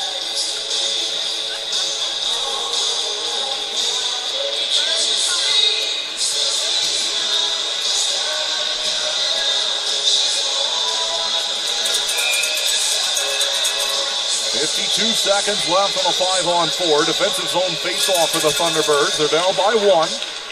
And they'll try to find it here as Ford went down. And Kosis will get to it. Nice job to power his way on through the contact. They'll zip it out through the neutral zone to find LaBelle. LaBelle's onside. You hear the tap of the stick from Ford. He was calling for it. They give it to Kosis. Thunderbirds have a chance to tie it here on the power play. LaBelle near side, and a quick pass misses Zach White. In the corner, they fire one. This is a pass back behind the net. Now White's open near side, top of the circle. They'll dish it back down low. Kosis tried to go up high to LaBelle, and it's taken away and cleared out to the neutral zone by Binghamton. Delayed offside. Keeley couldn't jump onside just yet. Now they'll go ahead, and off the deflection found here by the Black Bears. And Cameron Cervoni near side, they'll chop at it one last time, and that's it for the penalty. So Yates is out of the box. It's played by Boris Babic back behind the net. And Twin City has it again. Thunderbirds look to go ahead with it, but it's collected here by Jansen. There's Gus Ford throwing his hand in the air as he'll call for a change here. Yates is onside. They'll go back down behind the goal of Babic. They look to center it. No shot yet. Still with Binghamton. Thunderbirds pick it off. Hanley waits as he saw Butita out to the logo. and waited to fire it out to him, and that may have cost the Thunderbirds as it's still in the defensive zone here. Black Bears move it around. Long shot blocked in front of the net. Twin City looking to find it with Cunningham. He's wearing number 16 tonight. And a hit from behind there from Hanley. Back behind the goal. And the Thunderbirds have room this time to move it out. John Butita forces the play ahead. Butita looks to steal it away back behind the goal. And the Thunderbirds will try to fight it down the far side. But Binghamton's to it. And out it goes. And so they'll play. Twin City has it with Connor Craig. Then it's Pastuca, then Schnapp. Jacob Schnapp back to Butita. Pastuca shot him away. It's blocked. And it would hit Jesse Anderson. Here's a stolen puck. They threw it in front of the net, and sensing trouble, it's covered up by Dominic Tomei. 15:37 left to go now in our Flow second period. And the Thunderbirds on the board for the second time this weekend. A 3-1 loss last night. They're down 2-1 now. Zach White scores the goal. Connor Craig and Josh LaBelle assist at 1:12 of the second period. Feeling the face-off circle. Up high it goes. Ramanal had his head up and he fanned on it. He's wearing number 39 tonight. And he's got it back behind the net. Second game with the team. Far side, and Harwell unable to hold the line. And so they have to backpedal from there. This hit the backup goaltender in front of the Black Bears bench, behind the bench, and then it fell out in front of them. And so play is halted again. Topeka's up 2-0 on Biloxi. And Watertown leading Danbury 7-3 on the out-of-town scoreboard report. Binghamton has DeRosio played along the near side as we're back. Black Bears move it down the rink as they attack right to left in this Flow second period. NFC wildcard game, the Packers leading the Bears 7-3. On the out-of-town scoreboard report, 12.5 to go in the second quarter in that one. Here's Michael Mania shooting a long one just wide. Nearly tied the game. Keeley, he'll zip it across the rink, far side of the building. And we'll see the Thunderbirds can take it back as Binghamton has captured possession of the puck. Out to the neutral zone. Back and forth. It's found by Josh LaBelle. LaBelle's got room to work. Zips it across to Connor Craig. Craig wearing number 5, but number 15 tonight from the specialty sweaters. There's Cunningham to jump up and try to steal it. Binghamton's to it though, and they'll step onside here. Good move. In front, Babic shut it down. Rebound. He got that one too. He got a third one. My goodness, Forrest Babic. And it's going to be a 2-on-1 in from center. Pastuca goes across. Thunderbirds off like Cunningham in on goal. Shut down by Tomei.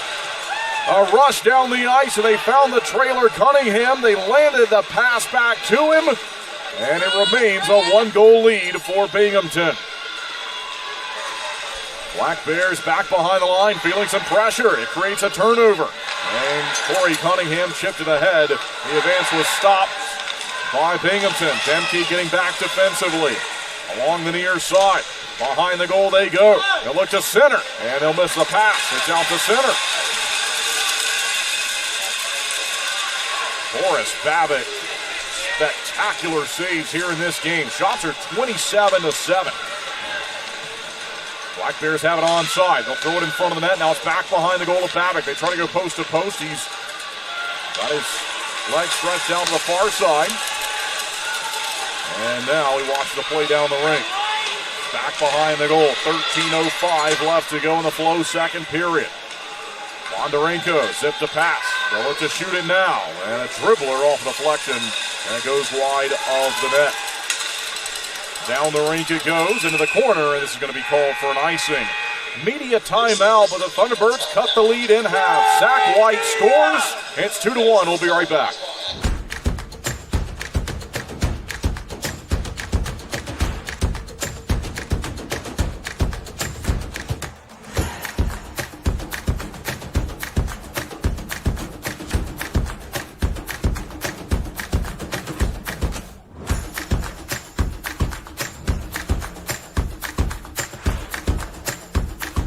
Finish strong. Start here. Atrium Health Wake Forest Baptist. When you're craving that slow smoke flavor done right here in Winston-Salem, there's only one place to go, Honky Tonk Smokehouse. From tendered pulled pork and fall-off-the-bone ribs to fresh house-made sides, Honky Tonk has it all. Not a meat lover? They've got delicious vegan options too. And when it's time to party, let Honky Tonk Smokehouse handle the catering and event planning.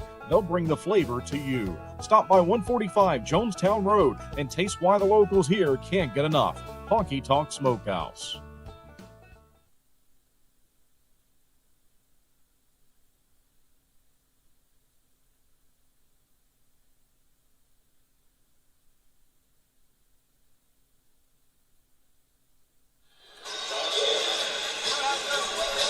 And welcome back inside the Winston-Salem Fairgrounds Arena. A good battle tonight.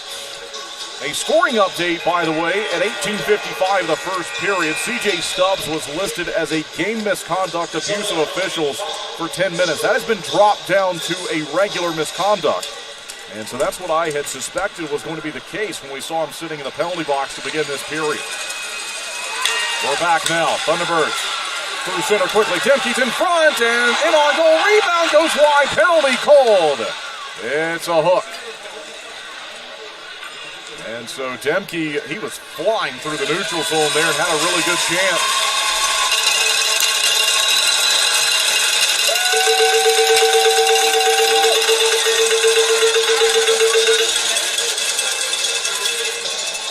It's Scott Ramekers who is guilty of the hooking infraction.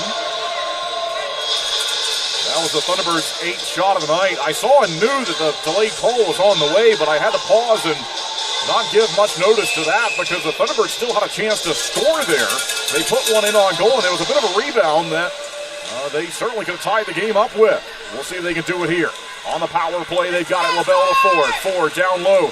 He'll find Zach White. Across they go. In on goal, and a save made through traffic. A quick shot from Roman Kramer. Near side, Ford. Zips one. Save made by Tomei. Twin City now with 10 shots on goal, being outshot at 27-10. We've got 12:21 left to go. And the Flow second period, 1:43 remaining on this power play.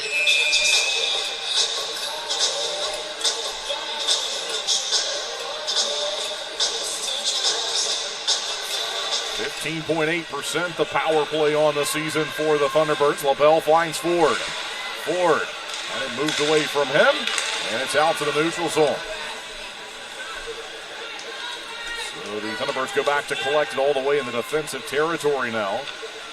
The penalty kill for the Black Bears over 90% this season, 90.2. Twin City's got it again. Here we go. It's Zach White. Swings it down low to Nate Keeley, frees himself, goes across and on goal. And I think he was actually just trying to move it to the near side of Roman Kramer, and he's got it now. Ford, and a pass out to center, had to be regathered by LaBelle from there. They go quickly back on side with Ford, try to split the defenders, and it's cleared back to the neutral zone. 11 and a half to play in the period. Here we go. White onside, looks up, drops it back. One-timer from Ford, goes wide of the goal. And now it's a 2-on-1 shorthanded for the Black Bears. Chance in front of the net. They look to fire. They do. Save made by Babick. That might have actually rolled on the Binghamton player who had it down low that time. That was Zach Sirota, and we'll see if they get that shot on net. Thunderbirds trapped offside here with Ford. 24 seconds left to go to 5-on-4. Jacobs, stop with a fancy move. Looked like he got clipped up high there.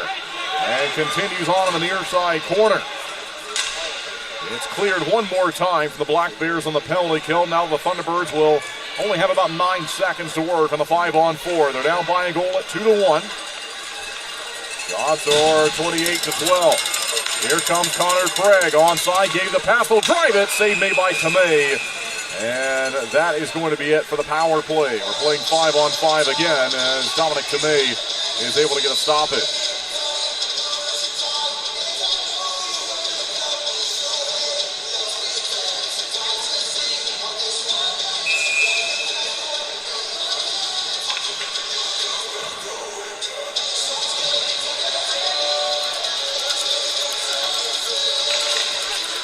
Face-off win. Shot. Glove save made by Tomei. That took about 2 seconds.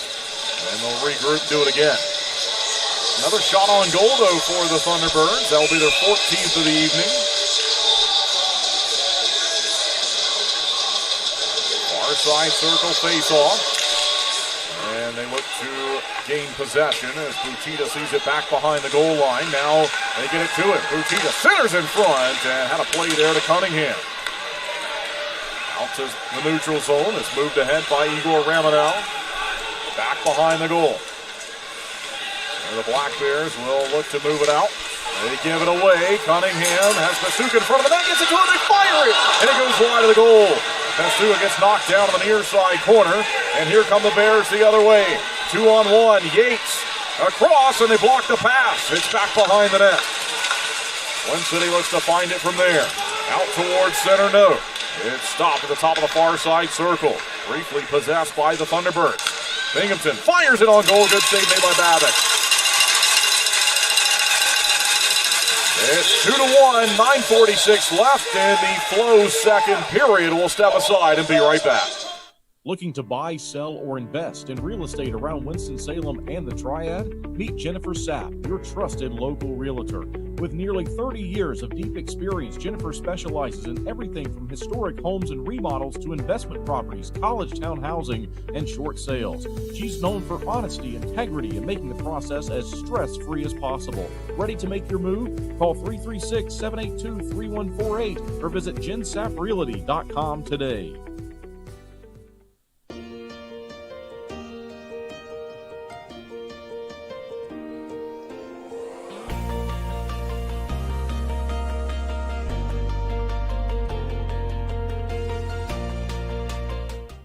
Did you know that not changing your engine oil can result in engine failure? Regular oil changes can extend the life of your engine and reduce the risk of engine failure. Schedule your next oil change on the Flow Garage app. The more you know with Flow.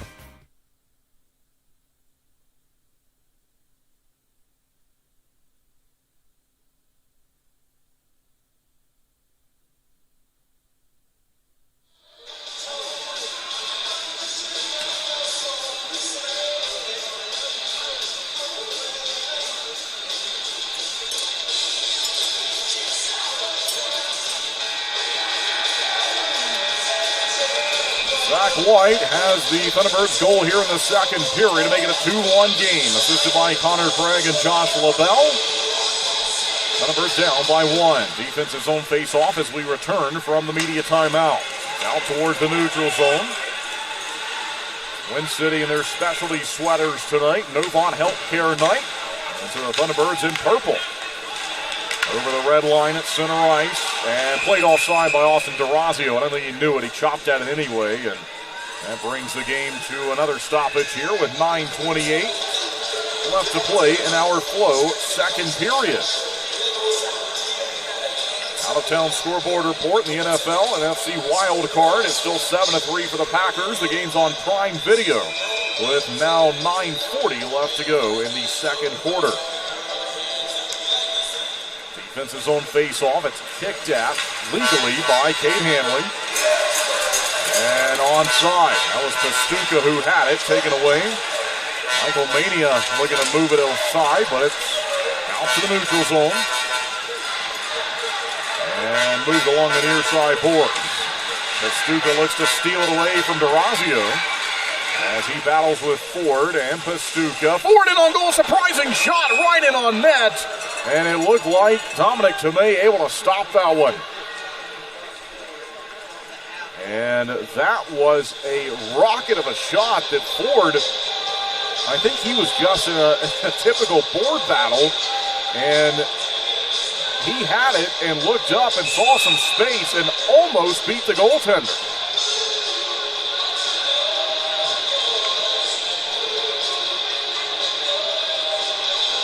Twin City's been much better this period, no doubt about it.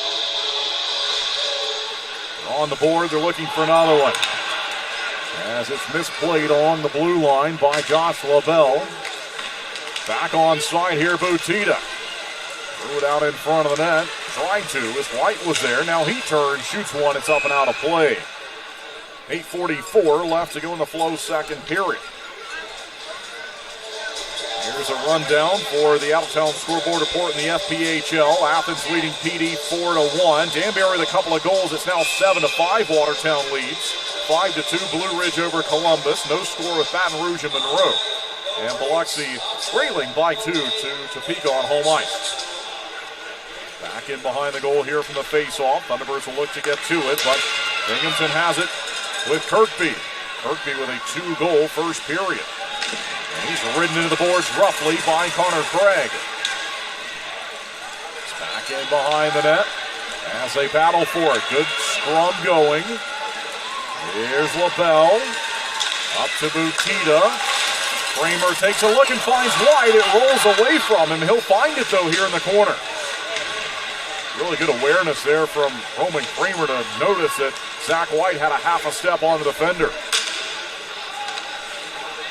Played here by Emerson Emery. Emery crosses onside, gave it away. Thunderbirds will move it down the rink. They do miss the pass to Kosas, and they're guilty of icing. So we've got 7:54 left to play in our second period tonight.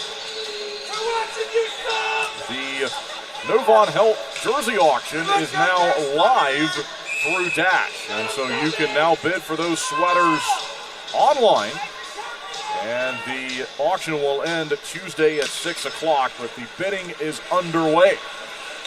More information on the Thunderbird social media channels as a good save is made there from Boris Babic on a long-range shot.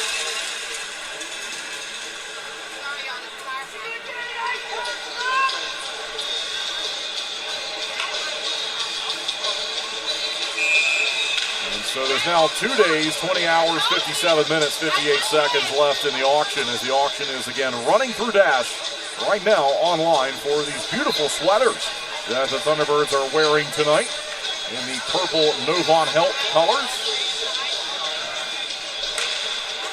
From the face-off, Binghamton has it, shot it away, and moved aside to the near side corner.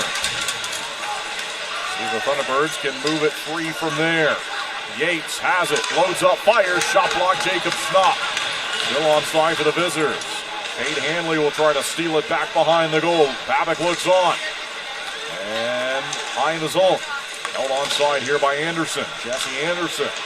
He chops it back behind the line. They'll work it from there. Cross they go, and the one-timer goes in. It's 3-1. And so Binghamton makes it 3-1 with 7:16 left to play in our Flow second period. That was the 30th shot of the game for the Black Bears. They're out shooting the Thunderbirds 30-15. It was a 3-1 final last night, and that's where the game is now, 3-1.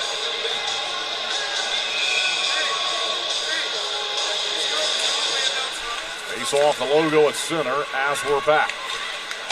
Winston looks for it here with Pastuca.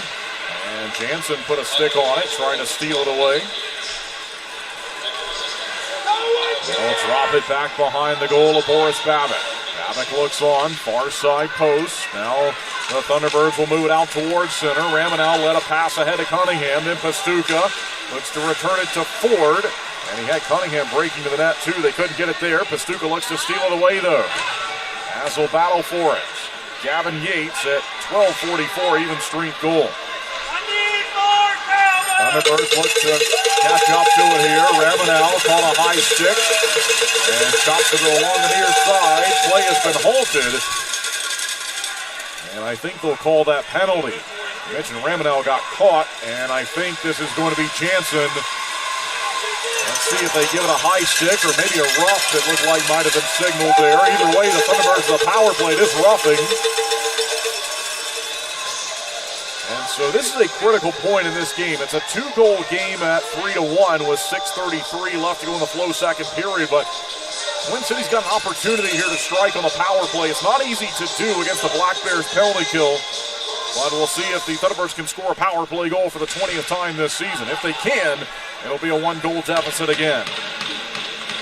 LaBelle out towards center ice to begin this power play for the purple sweaters tonight. And the Thunderbirds are in the specialties. Ford sends a pass to White. look to return the favor. Back behind the goal. Ford run into inside the line. Here's Zach White. He's got it. Near side circle. Zips it across and had to be settled by Ford. It was bouncing on the pass. LaBelle feeds it back to Ford. Ford back to Josh LaBelle. Standing free up top. Pass now to Kramer. They move it around. It's off the back of the goal. Black Bears find it from there. They look to clear, and they do. And so with 1:12 now left to go in the power play, LaBelle goes back to regroup here in the defensive zone with it. 5-on-4 power play. Thunderbirds down 3-1. Jansen roughing at 13:27. Onside a chance here. White holds on to it, looks over his options, and zips it along to Roman Kramer. Kramer back to find Ford. Centers, no one home. Pastuca high in the zone will hold the line. Moves it to Zach White. Now Gus Ford, and from the play, it's back down the ring and controlled by the goaltender Boris Babic. In behind the net, Pastuca, long pass to find Butita. Up it goes. Cunningham slides it across the coast. It dances. Open in front, backhander goes wide. What a chance there. Pastuca, long shot, blocked and cleared again. And so the Thunderbirds will have time for one last push here on the power play. Fancy move there from Kosas, nearly paid off. It's Kosas back on side here on the play. 12 seconds left on it, 5-on-4. They go to the far side of the building, and then it's a turnover and controlled by Ivan Bondarenko. Bondarenko has it for the visitors. He will delay the proceedings, and then it's taken away. Stolen in front, of chance for White. And they get back on the play across to the far side. Dan Weber got over there to break it up. It was Butita and White who had the opportunity there as John Butita slowly put it over to Zach White, and then Weber got back on him. We are, again, playing 5-on-5 hockey. Thunderbirds are down by 2 here in period 2 with 4:08 left in it. It's the Flow's second period. Cunningham chops at it. Butita finds White again. Zach White, one-on-one, drag move, and swept away from him by Weaver. Thunderbirds get it back, and then it's back for Binghamton. They got room to work with Mac Jansen. Here's Jansen, and they'll move it in on Babic. He slows things down. He just lets the play continue on here. Shots are 31-16, favoring the visitors, who are attempting to win for the 27th time in their first 30 games this year. Two-time defending champions. Back behind the net for Kirkby. He had 2 goals back in the first period. Turnover. Thunderbirds 2 it here. They look to fire, and it was just out of the reach of Mania. So it's back for Binghamton. Durazio slipped and fell at center. Numbers onside though for the Black Bears. They'll go back behind the net. In behind Boris Babic. And it's in the near side corner. Let's see the Thunderbirds work from there. 3:05 left to play in the period. Out towards center and picked up and played right along the logo. It's back in behind Babic. There's Harwell. Troy Harwell gave it away. They center one here, and off the deflection, it's up and over Babic. Off the glass, fell back down on the near side corner. As they'll battle for it. See if Thunderbirds can get it again. And City with a player bumped down from behind. Fans didn't like it, then it's given away. Here we go, Pastuca, long shot, saved made by Tomei. 2:26 left to go in the second period. Media timeout. Thunderbirds down 3-1. We'll be right back. I want to stop being sidelined by pain. I want to tell him I'm in. I want a surgeon who speaks more knees than he can count. I want the best care in the game. I want a team that's with me every step of the way. I want to bounce back fast. I want to show them my best is yet to come. For the best orthopedic care, you want Novant. Novant Health. Best surgeons, amazing nurses, remarkable care.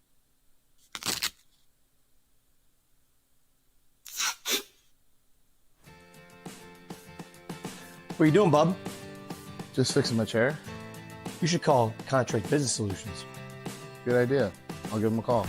Proudly serving the Piedmont Triad area for over 17 years, Contract Business Solutions partners with leading manufacturers to create innovative, budget-friendly workspaces. From design and layout to delivery and installation, explore our capabilities at cbsworkspaces.com.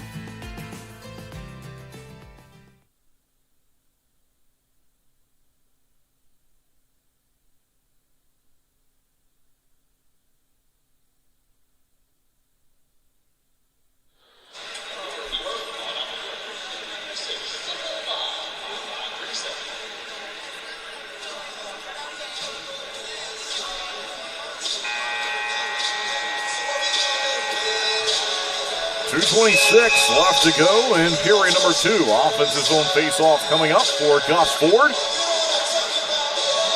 As he'll try to win this one back behind him. He's got Cunningham to his right, Pastuca to his left. Wins it to Yuri Pastuca, and we're back. Thunderbirds down at 3-1. In on goal, stick save made by the netminder, Dominic Tomei. Black Bears working across the zone. They're now onside. The Thunderbirds get back to it, and then taken by Binghamton. And they'll chip it back behind the goal of Boris Babic. Babic's given up 3, but he's been really good tonight. Back behind the goal at center. Thunderbirds look to chop it high in the air, and they do. Out towards the neutral zone. Still onside, though, for Binghamton. Good collision there from Connor Craig. Nice check down behind the goal line. Inside the line up top. Oh, move it around. It's Anderson. In front, closed up by Babic.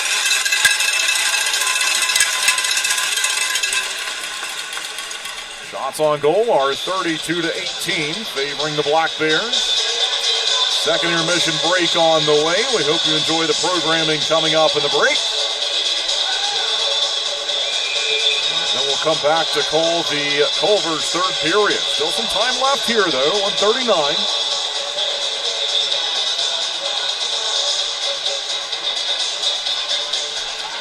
Defense's own face-off. Twin City searching for it. It was tied up briefly, and then Hanley gets to it. Given away, though, just inside the line as Hanley's clearing attempt almost got out, but it was held onside, then thrown towards the net. Weaver in a battle for it now at center. With 80 seconds left to go in our Flow second period. And on goal, Babic lifts it out towards center, trapped along the red line. In on Babic from center ice, and he turns that one away with ease. Now it's to Kramer. Out towards center, played by Keeley, then right back for the visitors in Weaver. We've got less than 1 to go in period 2. Thunderbirds down by 2. Haley being pushed around with Stubbs, and he chops at him, and Stubbs is back out there after serving the 10-minute misconduct penalty. That was originally listed as a game misconduct, but it was modified. He's taking some runs at some guys here. And he looks to find it at center. Played by Kirkby, who scored twice in the first period. Near side, they missed the pass to Ivan Bondarenko. Half a minute to play in the second period. Dion Demke finds it down behind the goal line. Curls in the far side corner, and then flips it back to Kate Hanley. Hanley's open, has room to work. Long stretch pass, and taken aside in front of Zach White. And Keeley got it. Up to White. Now Kramer late in the period. He's got time. 12 seconds towards the net. Got his own rebound as it was blocked. Down behind the line now in a battle with Stone. 5 seconds remaining in the period. They'll see if they put one in on goal. Craig in it on goal. It's loose and covered up. And that will likely do it. And I think it will for the second period. As I think looking up, there was 0.9. I think they are going to put 1 second up. And so hold everything for now.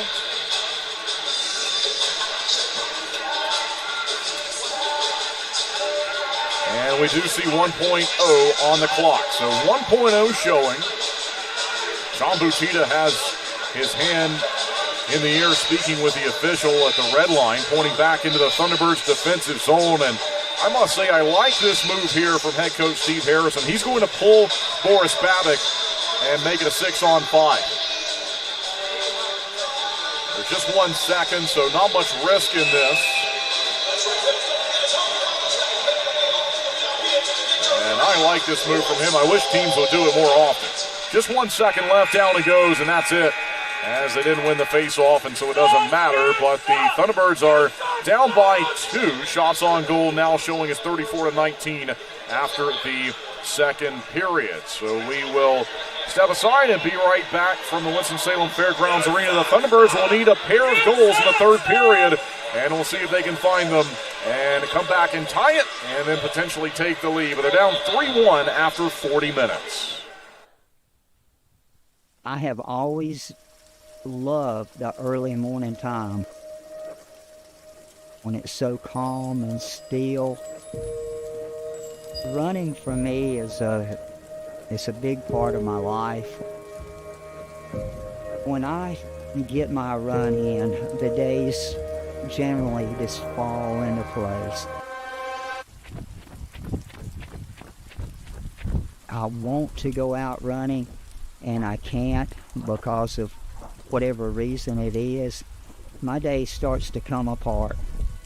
The only long time period was whenever I broke my back. One of the common things that we do back here is we'll go around the hay fields and trim back limbs. I just stood in the bucket kind of looking around at all the great work that we had done that afternoon. And suddenly I went flying out the back of it. I immediately knew that from the time I hit the ground, I knew it was bad. It was from May 15th till November 1st that I couldn't run. And I thought, I am getting nowhere. It's time to try to get in with Dr. Eli. And he said, kyphoplasty is the way to go. Well, we had the procedure, and I could tell when the nurse helped me walk out that my back was supported again. Dr. Eli, he wanted to see me succeed as much as I did, and that just meant a lot to me. I kept thinking about that first morning that I would try it. I said, I'm going to try it for a half mile and see how it goes. Every step was wonderful. It was perfect. My back was supported. It didn't hurt at all. I felt great from that point on, and I have ever since.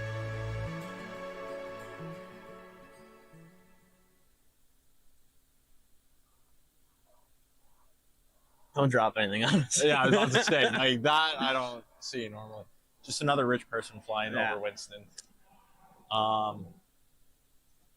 are your thoughts about, obviously you said you've been here for 3 years. What have you noticed with the team? We obviously went to the championship for three years in a row. You were there for 2 of them. What does it look like? I mean, this year, obviously, there's a lot of new guys, and there's a learning phase to it. But I think we're starting to settle down. We're starting to put some more wins together. I mean, it's hard whenever you have a young group of guys and you're playing against teams like, say, Binghamton. They've won the past 2 seasons, and they have almost the same roster, plus they keep adding top-level guys from other leagues into that mix, and makes it a little bit more difficult, but I think we'll be just fine. And the team looks good right now. We'll see what happens. Honestly, Roman, I don't know if I have much more for you. We've talked about where you've come from, where you're going, what you're doing. You got anything for the fans right now? I mean, we did say we were going to rate these coffees. You're going to start going around the city and start rating coffees at different places. Yes. So, realistically, too, there's been a lot that's going on behind the scenes with the show. Roman helps a lot. His wife has also contributed a lot. That's why we have the Cup of Joe instead of Coffee with Joe. So, yeah, we were at Cranky's is where we went to today. We're in Bailey Park, downtown. What do you think of the coffee? What would you give it? I'm more of a latte guy. Why didn't you get a latte then? Because it's Cup of Joe. It's coffee, not We latte. could have gotten a latte. It's not latte with Joe. It's Cup of Joe. There's coffee in the latte. It's espresso. Same thing. Espresso. It's an espresso shot. It's not a cup of coffee. Yeah.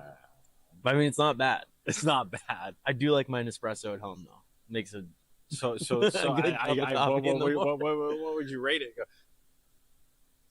Oh, bleep. We got one. Bleep. First one in 7 episodes, but it was bound to happen. Like, come on, anybody who knows me, that's like every other word. There's so many different coffee places downtown, though. Yeah, like that's the problem. I don't know if we're gonna be able to hit all of them before the season's done. But maybe that could be like a spin-off where you just go do it solo. Ugh. You'd be like, I don't know if anybody's going to want to watch that. You could be like the Portnoy of coffee in Winston-Salem. One sip, everybody knows the rules. It'd be scalding hot. I'll be burning my mouth. Like, what's going on right now? Instead of the owners yelling at you, you'll be the one yelling at the owners. No, I like Cranky's a lot. I don't even know what I would give this, though. There's a couple places that I go to regularly. There's Footnote, there's Camino. I mean, I feel like when you Boy. get just a cup of coffee, it's hard to rate it because a lot of them taste the same. It's hard to It's hard to have It's a actually bad just cup of coffee. It's not though. Like this one definitely tastes different than the other ones because like I've been going to hot yoga now lately, and after every Sunday morning I'll show up to Cranky's and grab a coffee. But So do you think Cranky's is better than most places in town? I like to walk around town, so it was just it's just a good route for me. So it's just on the way. I mean, there's a couple of places like what was the one that we were talking about on Cherry Street that is new that I didn't go to? Is it Buy Good Coffee or Say So? No. Probably I like Buy Good because it's got the red velvet. Oh, the red latte. velvet. It's Yes, delicious. yeah. You told me about that. I love that. And the lady in there is the best. She's super nice. She was nice. She confused you with me, which was pretty perfect. Yeah. Because I was wearing the same stuff you were wearing the day before. Well, I mean, we look and alike. we ordered the same drink. We look alike though. That's really what it is. Same skin complexion and everything. Everything. Our mannerisms and everything is perfect. But no, I don't know. I don't even know what to give this. I feel bad because I don't want to give it too low. Then they're gonna get mad. Somebody's gonna watch this eventually. Yeah. But no. I'd say it's a good cup of coffee. I can't rate it because it's hard to rate just a normal cup. You're just gonna have to come with us. Good. You just have to come with us and go to more places. And we're just gonna have to keep rating them. You can rate the coffees. I'll rate the lattes. Perfect. That sounds like a new plan. So you're gonna have your own spin-off show here now on the broadcast. No, it's your spin-off show. No, you're spinning And it I'm off just your because it's gonna be sidekick. you. You're gonna be the I'm latte just your guy. sidekick. All right. I want to stop losing sleep over this. I want to know that surgery is the right decision. I want to protect what I've built. I want a plan designed just for me. I want to know that I'm in excellent hands. I want the latest and greatest. I want to continue to grow, no matter what life throws my way. For the best surgical care, you want Novant. Novant Health. Best surgeons, amazing nurses, remarkable care. Josh, I got some questions for you. Got some for Coach as well. This is an interesting one. I've got 4 pages here, and I think this one stuck out the most. Do you have a girlfriend? Do you have a girlfriend?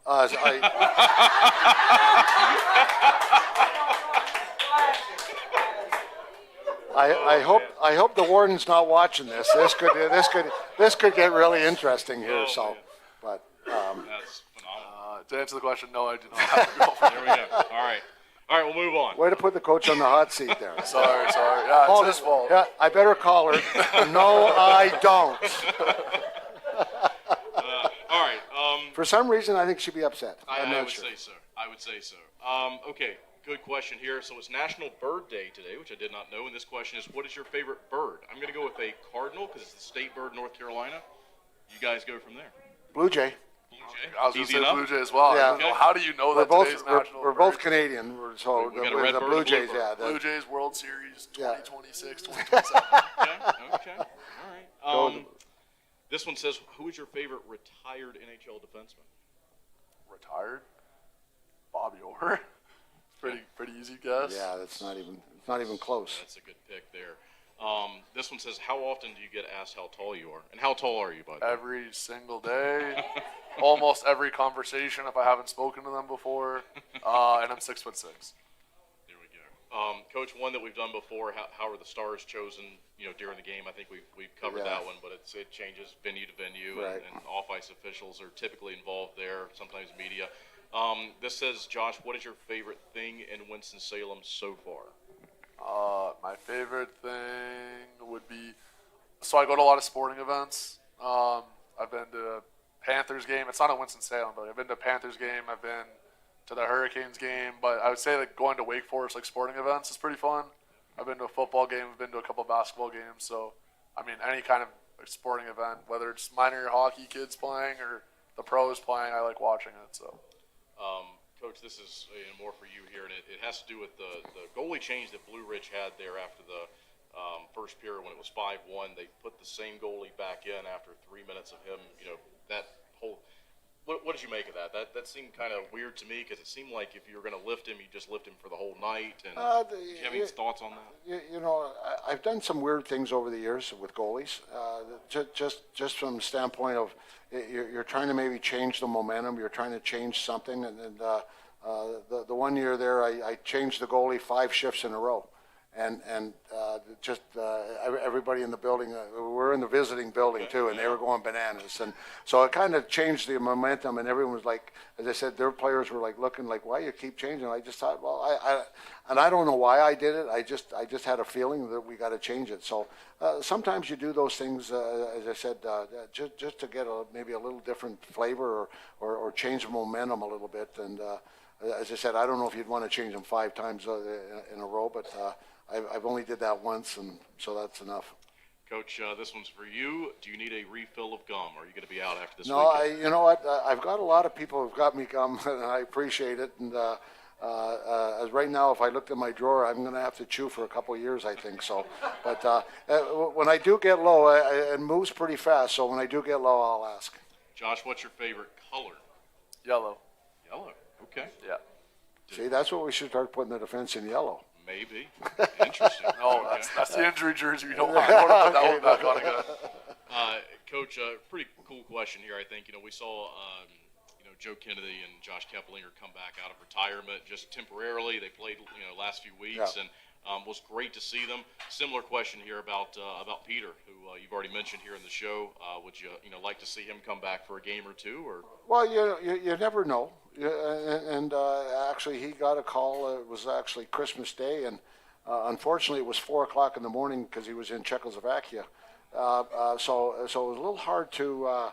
We text each other after that, but you never know. He's the kind of guy that he's still skating, and but he's working, and so as I said, I'd like to say maybe not, but you never know. Happy 60th birthday to Thomas, it says. Hey. Nice. That's awesome. Okay. That's great. One of our loyal supporters. Exactly. He's here a lot, and he goes to all the games, and as I said, we appreciate the support. That's really cool. It's always hard to trust birthdays coming from that table. You never really know. Never really know. There's a lot of problems at that table. As I said, we love the support, but there's some trouble there, and I won't mention any names or look at anybody, but there's some trouble. Any pregame ritual or superstition, Josh, that you have? Not really. I mean, I don't think I do anything the same like from day to day. The photographer was saying that she wants to get a little camera to put on me for my game day routine because I'm always running around the rink doing something. Okay. But, I mean, I don't really do anything the same. I guess just not wearing a helmet in warm-ups is kind of the only thing because there's only 2 leagues in the world you can do it. So, I mean, if you get the chance not to do it, then that's probably cool. about it. Yeah, pretty There's cool. probably some things that he doesn't realize that he does, but he does. There might, yeah. There probably is, but like, if I think about it, like, I don't eat the same thing every day. Like, I don't nap at the same time, like something like that. Sometimes I have tape on my stick. Sometimes I don't have tape on my stick. Like, I really don't have anything like specific that I do all the time. Okay. Who inspired you to start playing hockey? My cousin did growing up. He played hockey, and then like one of my uncles played hockey, and then another one of my cousins played hockey. So it was probably them. But I wasn't like I was really bad, honestly, as a kid. Like, I just played like the lowest level of hockey, like growing up. I was more of a soccer kid, and then kind of converted over at, I don't even know what age it would have been, but I've been playing for 18 years now, so it's been quite a while. Wow. Who's the best chirper on the team? Chirper? Honestly, our bench is pretty quiet, to be honest. Like, no one's really ever chirping. Like, I only really hear the D. And I would give it to Dobles, honestly. When he was here, he was pretty funny. He had like some like sneaky one-liners because he's a pretty quiet guy, but he could get you going. Okay. He's got to move down to the forwards. There's some a little more active over there. There's a little more activity. The There's D a little more activity down D there. do not talk on the bench. Yeah. Like, we were all, me and Farmer are probably the only ones that like kind of talk to one another, kind of joking around, but everybody else is like zoned in the whole time. Do you have any hidden talents? No. Same. Not even close. That's also how what how you I see would is what you answer- get. yeah, that's how I would answer that one. And then this question just says, what does it mean playing in front of these Thunderbirds fans? I know that you sort of alluded to and talked about it earlier, but if you can, just speak about that. Yeah, absolutely. I mean, it's great. Like, this is the only place I've ever played in my life where cowbells are like the biggest thing in the world down here. Even when I was in like Columbus for the year, like the cowbells were kind of a thing, but like you really hear it in our rink. I don't know if it's like because the rink's a little smaller, because like every single person has 5 of them at all times, but like it's really loud in our rink. And I mean, I understand, like I've seen like that the attendance numbers haven't been this year what it is as in past years, but I mean, maybe I haven't played here for a while, but it is like loud in there. So I mean, if people are complaining that like the attendance aren't what it is, what it was supposed to be, or whatever they think it should be, like you really don't notice it when you're on the ice, because it's so loud. Like a hit, it's loud. A goal, you can't think straight. Like there's so many different aspects of the game that the fans incorporate. And I mean, and we know you guys are passionate. I mean, we see it. We give the fist bumps. We hear what you guys say and stuff like that. So I mean, we're trying our best to perform for you guys, and we just appreciate you guys being there every time. So the other night there, someone made a comment, and they said the crowd on Friday, and they said, but did you notice how loud it was? And I'll be honest with you, sometimes I don't, but they said they've talked to a bunch of people, like even Friday night, like obviously Wednesday, huge crowd, and Saturday was big, but like even Friday with maybe not as big a crowd, the atmosphere never changes here, and that's one of the things where, you know, when guys come here, they love to play here.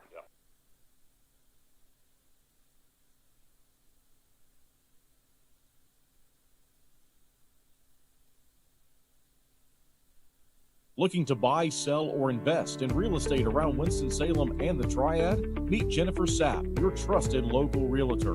With nearly 30 years of deep experience, Jennifer specializes in everything from historic homes and remodels to investment properties, college town housing, and short sales. She's known for honesty, integrity, and making the process as stress-free as possible. Ready to make your move? Call 336-782-3148 or visit jensapprealty.com today. When you're craving that slow smoke flavor done right here in Winston-Salem, there's only one place to go, Honky Tonk Smokehouse. From tendered pulled pork and fall-off-the-bone ribs to fresh house-made sides, Honky Tonk has it all. Not a meat lover? They've got delicious vegan options too. And when it's time to party, let Honky Tonk Smokehouse handle the catering and event planning. They'll bring the flavor to you. Stop by 145 Jonestown Road and taste why the locals here can't get enough. Honky Tonk Smokehouse. When it comes to performance, speed matters, just like on the ice. Introducing same-day dental crowns right here at Twin Oaks Dentistry. With cutting-edge technology, we craft crowns on-site, eliminating the need for temporary. As proud sponsors of the Thunderbirds, we understand the need for top-notch performance. We're more than just dental care. We're your partners in achieving your best smile. Maple Chase Golf and Country Club offers the best in recreational amenities in the Triad.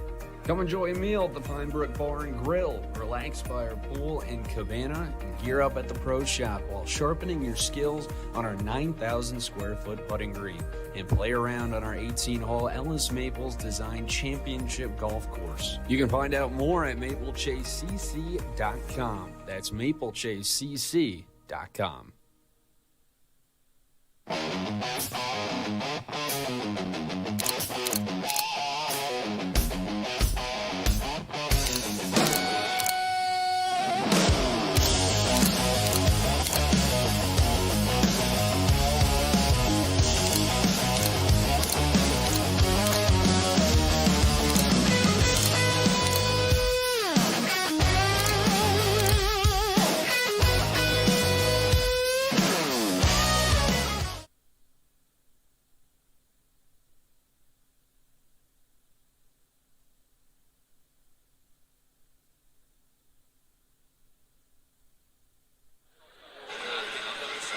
And welcome back live inside the Winston-Salem Fairgrounds Arena. Kendall Grayson with you as always, as we are nearly ready for the third and final frame of regulation time. It's 3-1, the lead for the visiting Binghamton Black Bears as they hit the ice now, as do the Thunderbirds.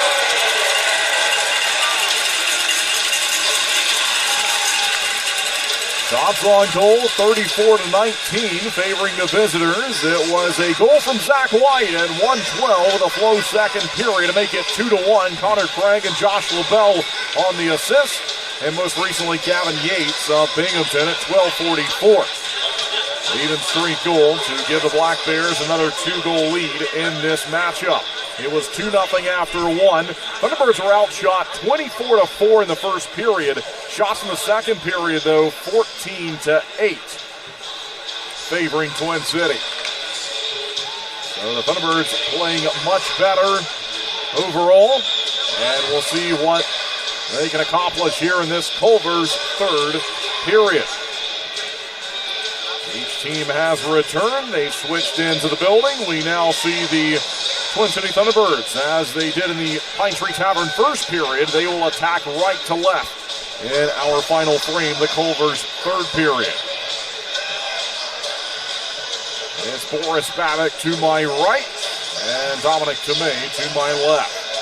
Final game of the weekend for either team, and it's the final time the Black Bears will visit this facility this season, unless we see them here in the playoffs.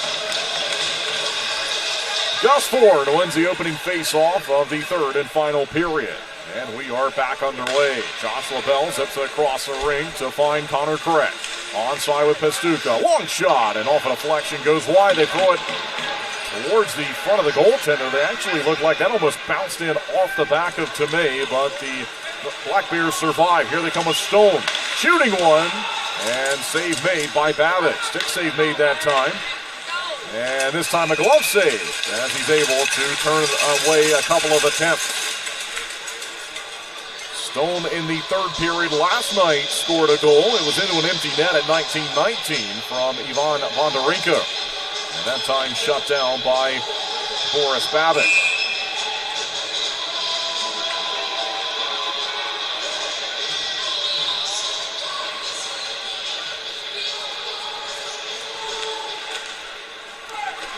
Behind the net, Thunderbirds will find it. Here's Roman Kramer as we're back, as they look to move from the defensive zone. Cross onside with Zach White, and through pressure, that one goes wide.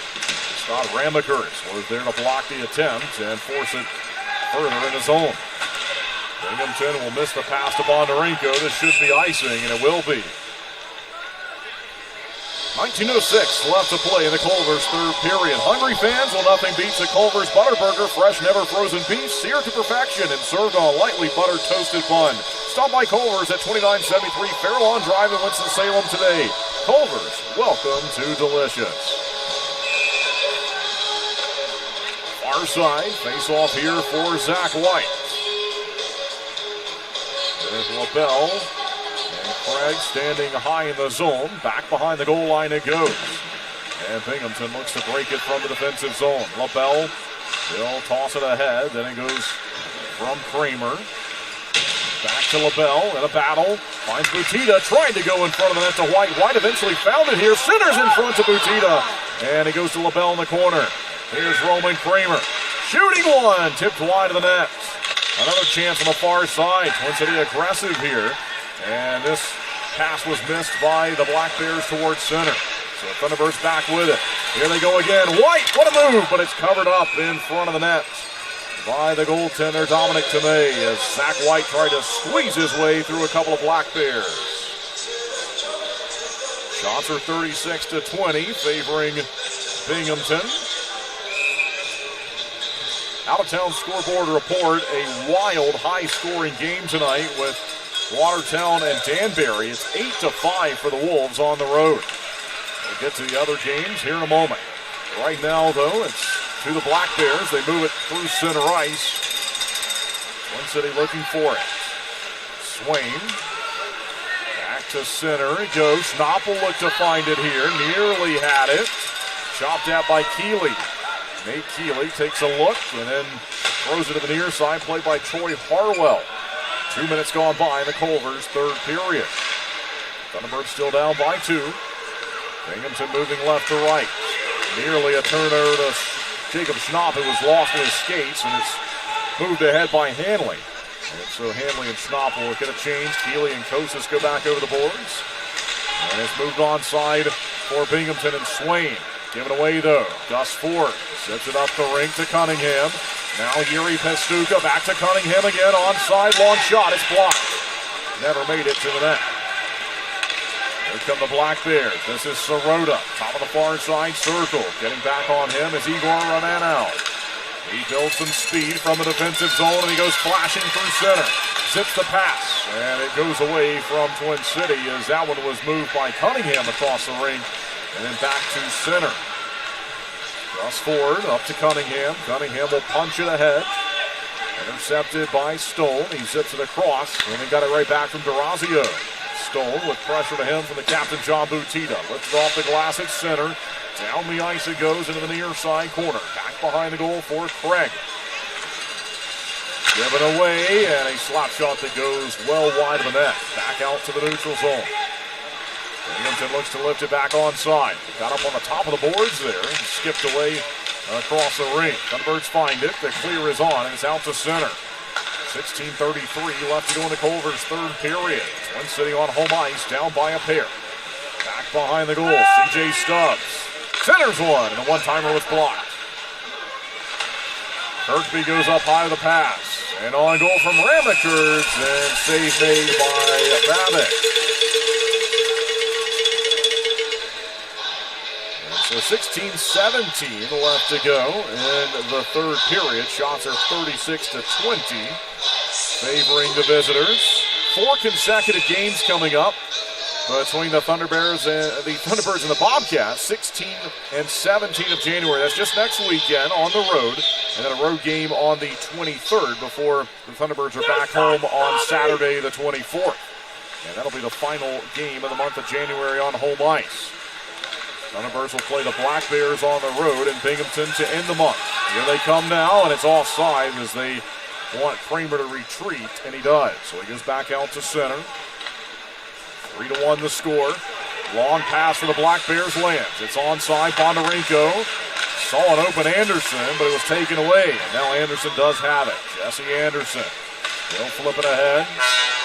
Out of the near side corner. Played here by Boris Babbitt. Back behind the goal for Troy Harwell. Out towards center, and they'll miss the pass. Down it goes, and icing is called.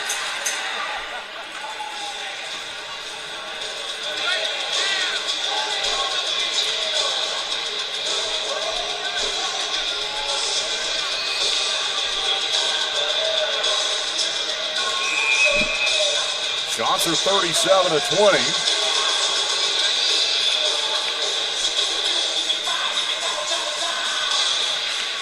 And we're back into the near side corner. We'll see if Twin City can find it here with LaBelle. Out towards center, and it was captured along the blue line. Stone threw it towards the net from there. And Boris Babbitt able to see that one go away. Another chance in on him, and he's got this one too. Shots are 39-20. And another stoppage here, and a 2-goal lead for the visitors. And 3-1. Far side circle, face-off coming up. And Nate Keeley will take this one.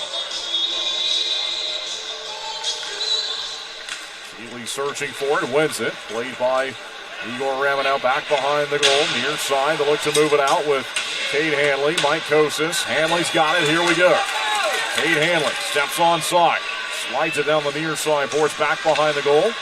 And Twin City had a brief chance to play that one. It goes away from Keeley, though. So here comes Binghamton. They'll move onside here of the blue line in the attacking zone. And it's pushed back out the center, taken away by Twin City. Ripped ahead and given up again. Onside, a chance for the Black Bears. Penalty called as Ramanel tackled down Zach Sirota. Media timeout. We'll be right back. Thunderbirds to the Bobo's Deli and Grill penalty kill when we come back. When it comes to performance, speed matters, just like on the ice. Introducing same-day dental crowns right here at Twin Oaks Dentistry. With cutting-edge technology, we craft crowns on site, eliminating the need for temporary. As proud sponsors of the Thunderbirds, we understand the need for top-notch performance. We're more than just dental care. We're your partners in achieving your best smile. Flo Cadillac is a proud sponsor of the Thunderbirds. Visit 1400 South Stratford Road for a free test drive. or go online to flowcadillac.com to schedule a sales or service appointment.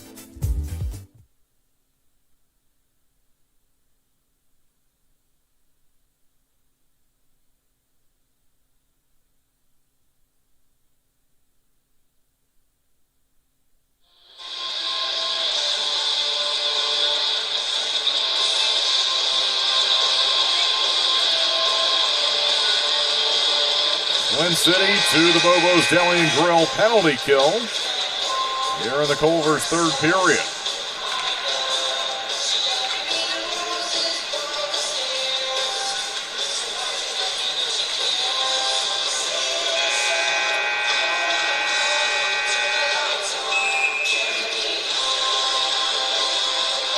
Igor Ramanel's in the box. And here's the face-off. They'll look for it here on the power play for the Black Bears. They control high in the zone. It's Stubbs. Rips it across the rink. Yates, and he had his head up, didn't fire it. As they announce a penalty, Ramanel. Back behind the goal it goes. Long shot. Good shot block there from Keeley, and it's out of play. So 14-19 left to go in this final frame of regulation hockey this evening. They have the penalty, by the way, scored to Babick. It should be Ramanel, 5:22 for holding.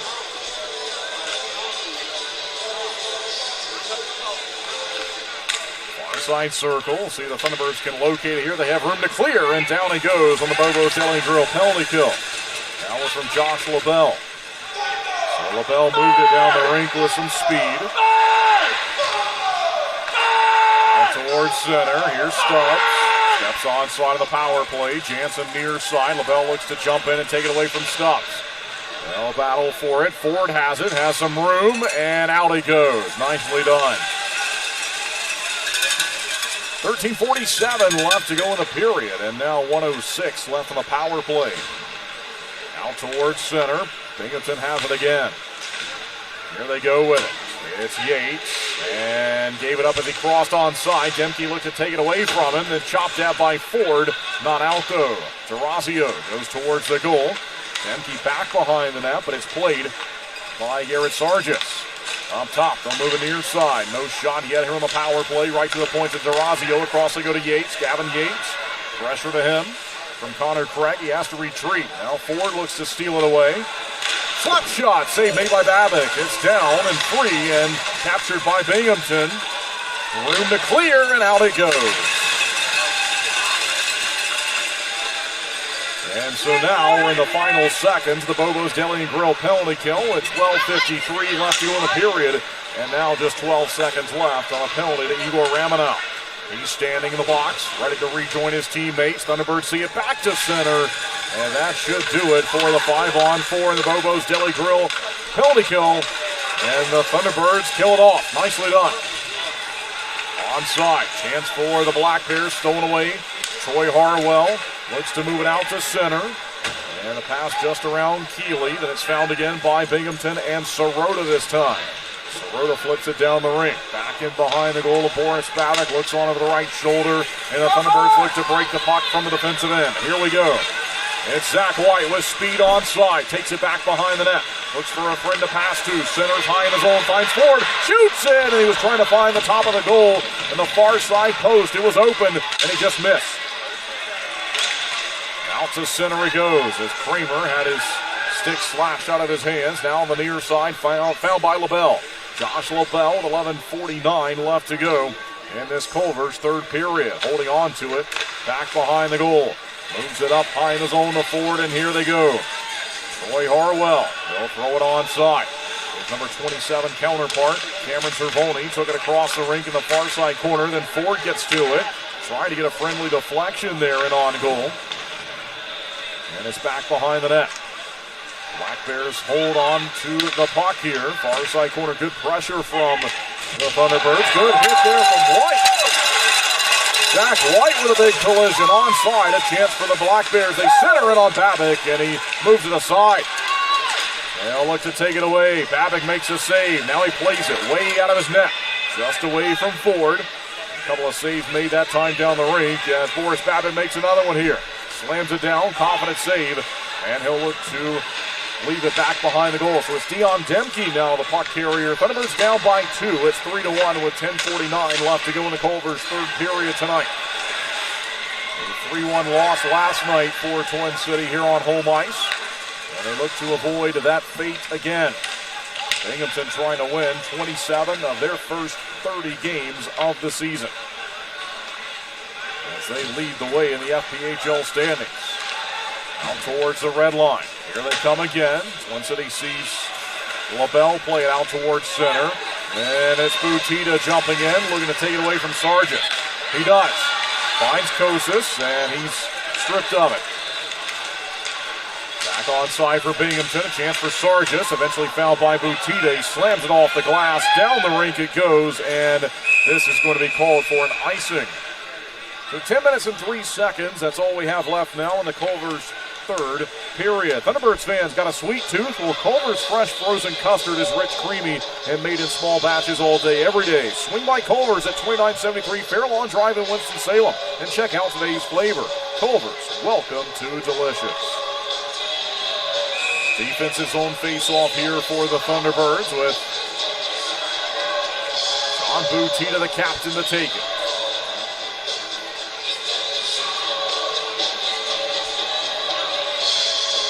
Thunderbirds 2 shots away from tying this game, as they're down 3-1. Near side, they'll battle for possession from the face-off. It's Butita out to Schnapp and out towards the red line. Eventually, Thunderbirds making changes here. Of course, they couldn't following the icing. So now as they got it out to the neutral zone, they'll do that. But it's right back onside for Binghamton. Now LaBelle finds it, and he climbs through the defensive zone. Flips it out to Mania. Michael Mania lays his man down on the ice. White picks it up, fires, and it's blocked.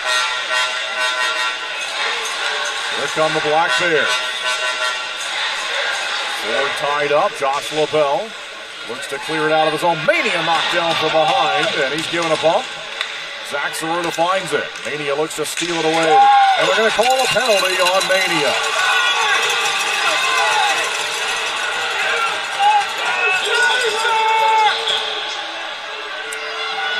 Well, Michael Mania can't believe it, and neither can the Thunderbirds fans. Media timeout. We'll be right back. Flow Offer to Purchase makes it easy for you to generate an appraisal for a vehicle online in under 5 minutes. You can confidently use Flow Offer to Purchase to determine your vehicle's trade-in value or to get a real offer to sell it to us. Here at Flow, we've always had a transparent, interactive appraisal process that our customers love. We developed our Flow Offer to Purchase tool to offer you that same great experience online or through our Flow Garage app anytime, anywhere. Using Flow Offer to Purchase is simple. Either enter your license plate number or VIN, and the system will pull up basic information about your vehicle. Some vehicles have options or extras that need to be selected in order to pull an accurate value. Then just tell us about the current condition of a few things like your tires, dents and scratches, or mechanical issues. From there, a real offer on your vehicle, whether you buy from us or not, is just a click away. Just a heads up, our staff will check over your vehicle to ensure your Flow Offer to Purchase is accurate. Your satisfaction is our priority. Flow Automotive dealerships have processed tens of thousands of vehicles using Flow Offer to Purchase, which has resulted in buying many thousands of cars from customers. Try Flow Offer to Purchase for free today. You can access this tool by clicking Sell Trade on flowauto.com or your dealer site by starting the Sell Trade dialog in the center of the homepage.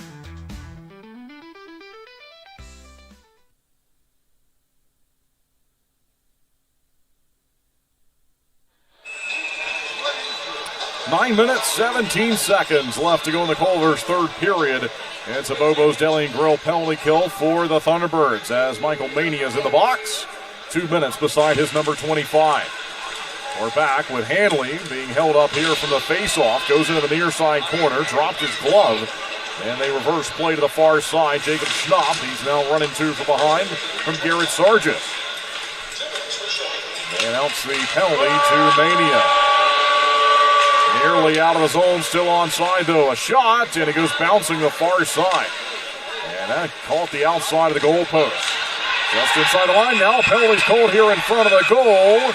As I think that's going to negate the power play as the Black Bears had it.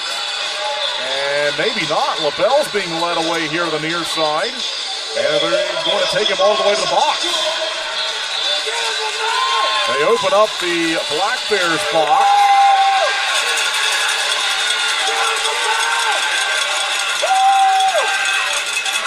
Garrett Sargis sits down, and Josh LaBelle does also.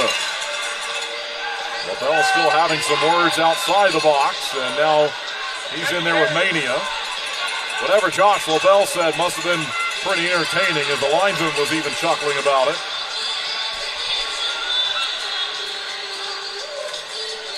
And so we got the penalty straightened out for you. It's a penalty to 19 for Binghamton. Garrett Sargis. They don't have a penalty on the board yet for LaBelle. Now they've taken one penalty off on the other side. Sargis in the box, and they may call the coincidentals and still play 5-on-4 here.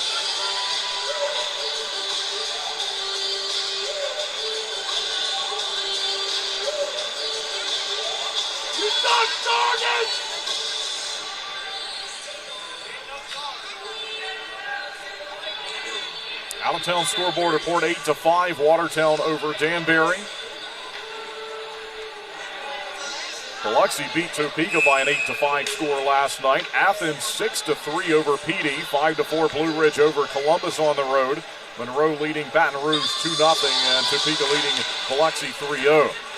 So it remains 5-on-4, face-off win, and the shot in on Babick, he's got it. No problem there. As he makes the save with 8:44 left to go in the Culver's third period. So I heard a slashing announcement made there. And the match is called slashing each way. And it is. Slashing to Sargis, slashing to LaBelle at 11-11 of the Culver's third period.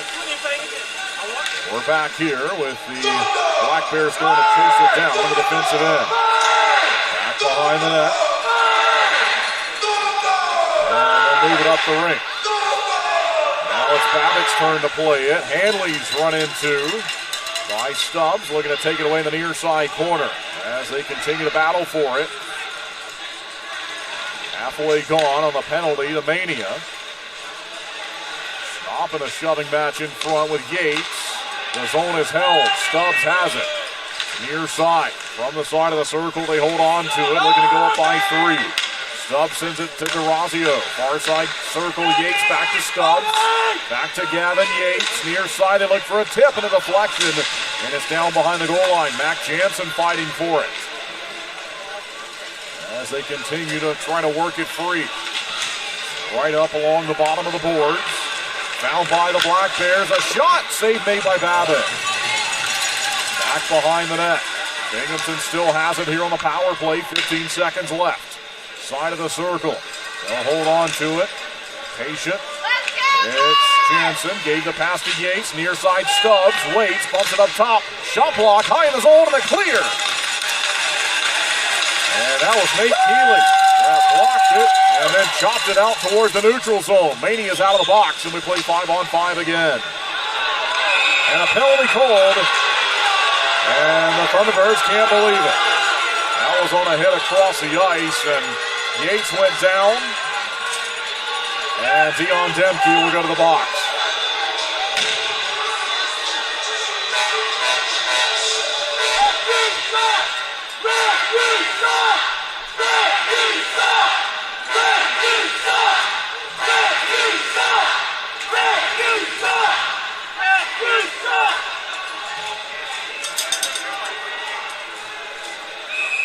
Offensive zone face-off for Binghamton following that call. Black Bears power play has scored 47 times this year. It's the number 1 power play in the league at 27.2%. In on Babbitt, save made, trying to cover it here. They look for it, they fire in, score. It's 4-1. And that took 7 seconds on a penalty call to Demke. 45th shot of the night goes in for Binghamton. And a power play goal on the board.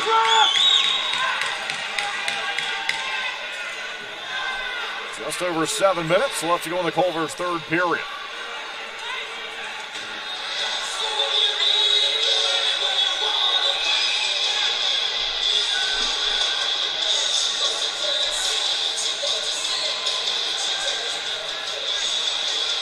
off the logo at center ice following that one. And so we have a 3-goal game. And Twin City will need some offense now. Back behind Boris Babick, played by Troy Harwell, near side of Roman Kramer.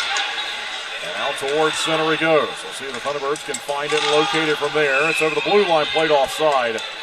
And the play grinds to a halt.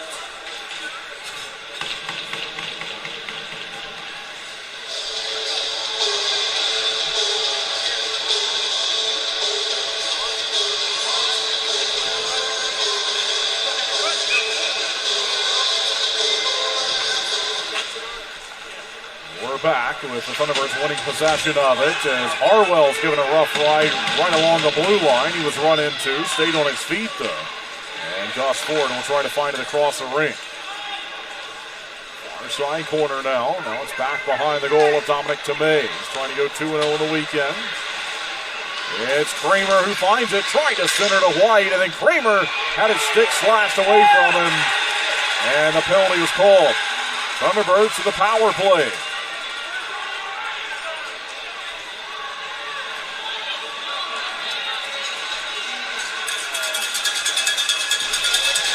So a penalty call to Jesse Anderson.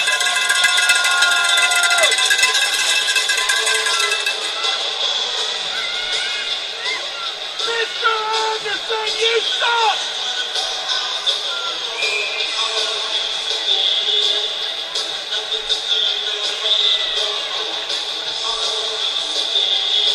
And so here go the Thunderbirds on the power play. They'll look for it from the face-off. Black Bears got to it first, and then they lifted it up and out. And Twin City's asking for a penalty to be called here as that was fired directly out. And the referee saying a deflection, and so no penalty.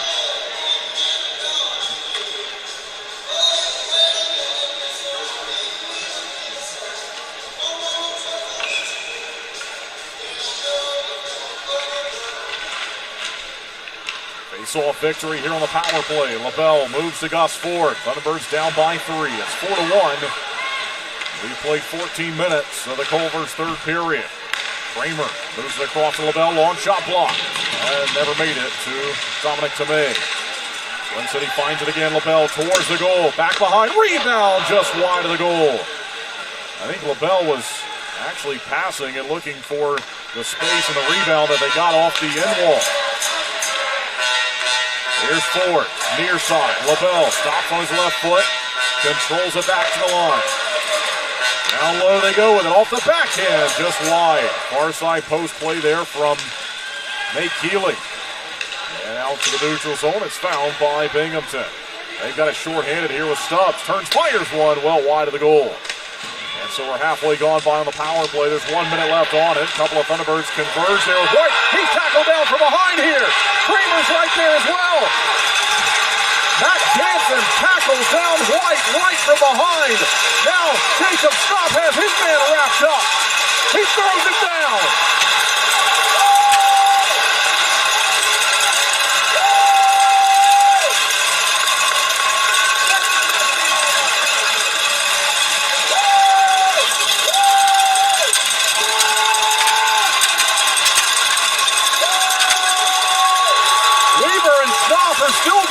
Across the ring. There's no linesman over there to handle this.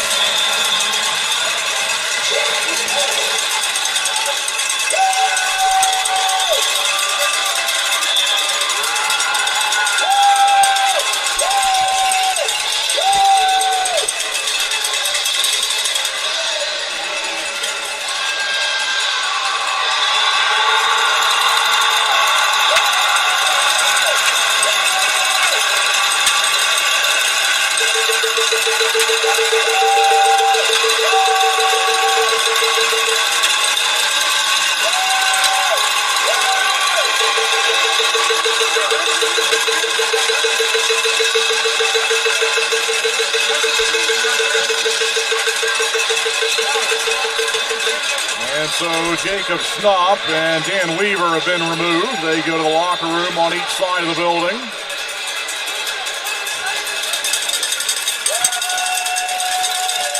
Well, that started when Zach White was tackled down from behind in a very vulnerable position, had his head driven right down into the ice.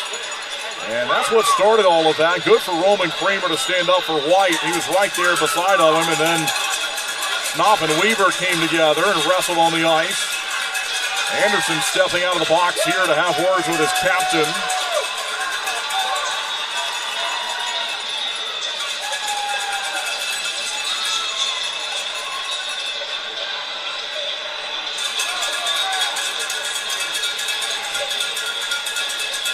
And they called a penalty on the hit to White. And so the Thunderbirds originally were going to have, I think, a 5-on-3. However, they certainly had to stand up for their teammate, and there's going to be additional penalties given out here. And so we'll see what all of this does to the strength on the ice once they get done making these calls.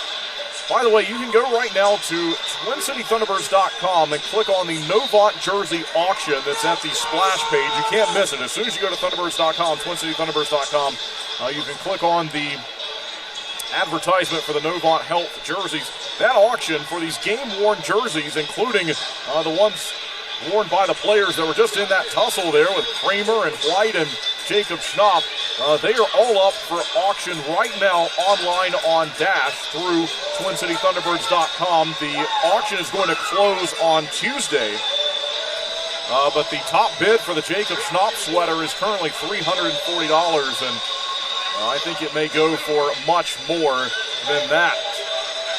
But these jerseys, again, are being auctioned off the Novant Health Night sweaters, and so if you're watching online through YouTube, that's why you see the Thunderbirds in the purple sweaters tonight, and we've done our best to accommodate on the score bug at the top of the screen and our other visual options that we have for you on YouTube.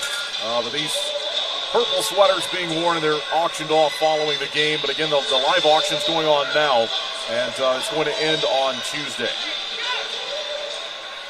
So they have yet to put anything else on the board, although I think they're pretty close to having this taken care of.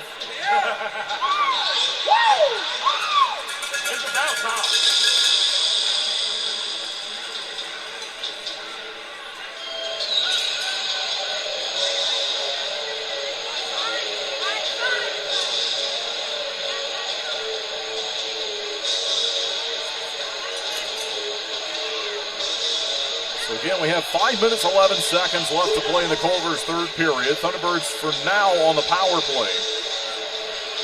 And now they put 4 minutes to 93. That's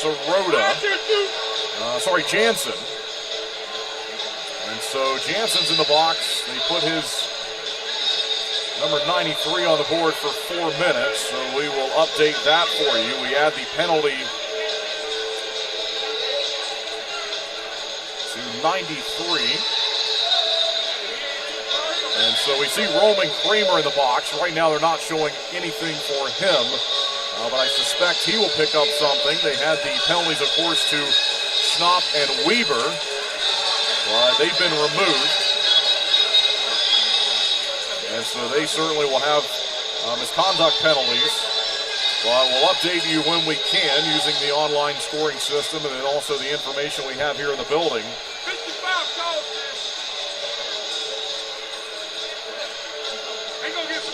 And so it's an instigator for Weaver. Roughing to Jansen, 2 minutes. Roughing to Roman Kramer, 2 minutes. And the slash that was originally up there to Anderson, of course, is still up there and still showing. And so waiting on penalties that Jacob Schnapp may have picked up. But this has brought this game to a stoppage here with, again, just over 5 minutes left in the Culver's third period. The score is 4-1 favoring Binghamton. Thunderbirds will have 4 consecutive games against the Blue Ridge Bobcats. They're on the road back-to-back games next weekend on the 16th and 17th. Another road game on the 23rd. And then back here to play the Bobcats on Saturday night, January 24th. That'll be the final home game of this month.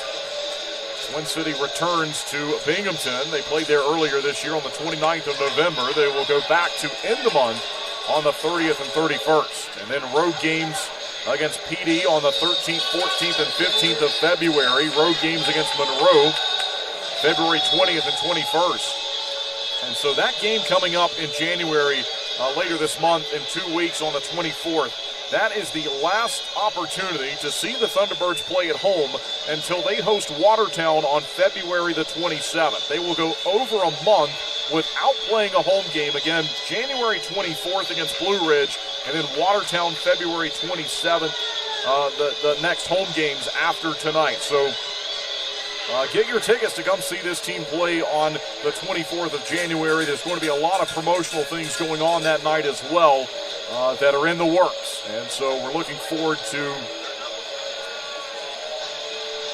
speaking about that. But right now we can tell you that you will not want to miss the game on the 24th. So after all of that, they have broken the huddle from the scorers table and will get us back to playing hockey here in the final few minutes. We'll see what type of game we get now after that happened. By the way, they took the 4 minutes and changed it to 2 for 93 Jansen. And so now we see a 5-on-3, 55 seconds of it. What a chance this is for the Thunderbirds to get back in this game. One-timer, Pastuca's blocked off the faceoff. LaBelle, he'll move it down low and find Ford. His pass intercepted. LaBelle keeps the line, though. And Twin City's back to it, and LaBelle this time, it goes between him and Pastuca. So it's out to center. 33 seconds left to go on this two-man advantage. Thunderbirds down by 3 goals. Down behind the goal line, they'll fight for possession. Can they move it up high in the zone? It's intercepted.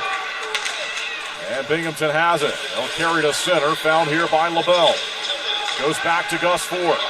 Ford back up top to find LaBelle. Josh LaBelle holding on to it. 10 seconds left to go to 5-on-3. Pastuca sends a pass to White. Back across to Ford. Keeley's open in front. LaBelle's got it. One-timer in on the goal, shut down. Save is made. Out of the box comes Anderson. 1 minute left on a 5-on-4. Gus Ford trying to feed it in front of the goal. Now Keeley and a no-look pass to no one. All the way down the rink, and it's played here by Boris Babick. And so now it's a 5-on-4.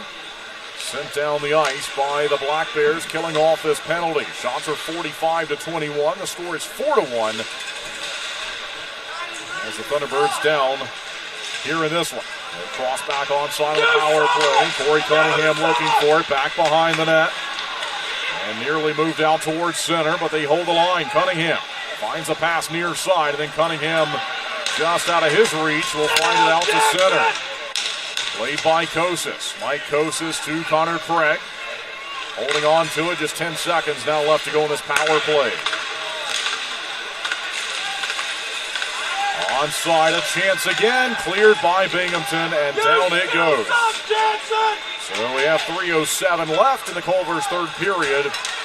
Jansen's not being let out of the box here. He knew it. He was smashing his gloves on the glass, and they release him.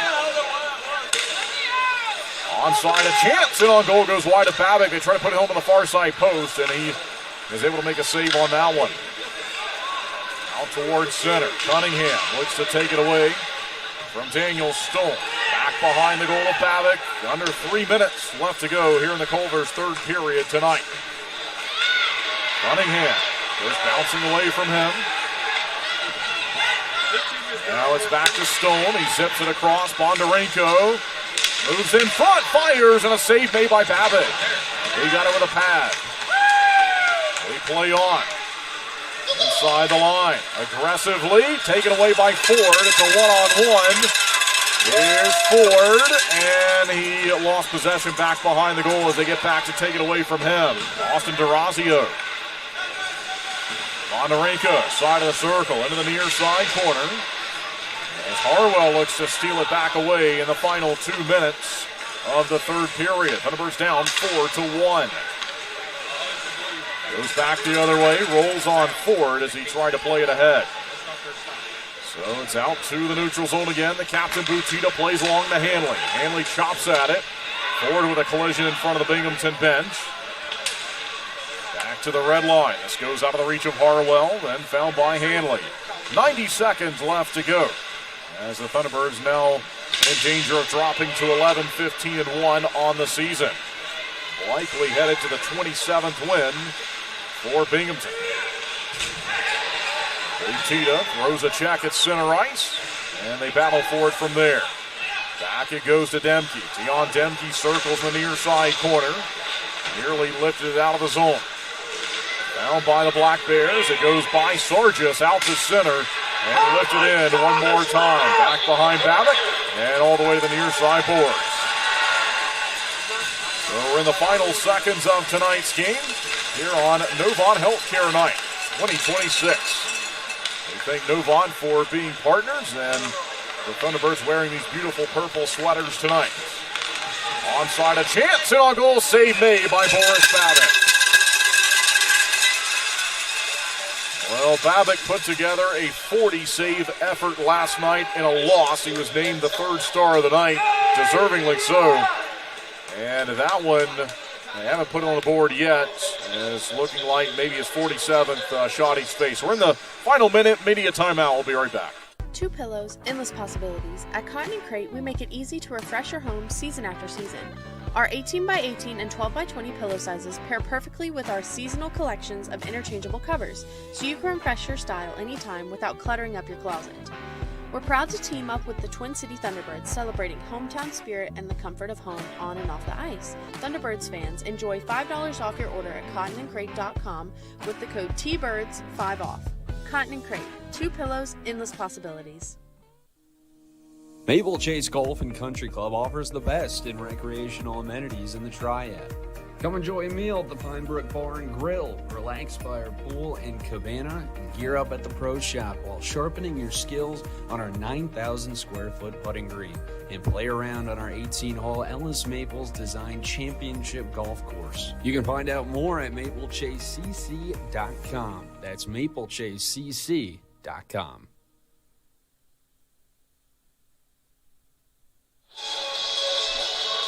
And welcome back inside the Winston-Salem Fairgrounds Arena following that media timeout. We only have 35 seconds left, and I think they realized after they took it that it was potentially too late to have that. So they bring us back quickly here. We're in the final half minute of tonight's game.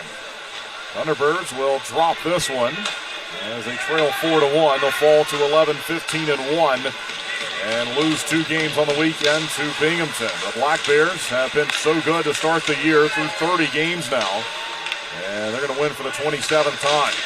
Shots are 46-21. Twin City's got it. One last chance to get on the scoreboard again. Long shot is dealt with by the netminder, Dominic Tomei.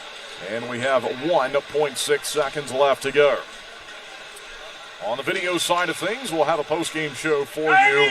And we thank everyone for joining us here on the weekend.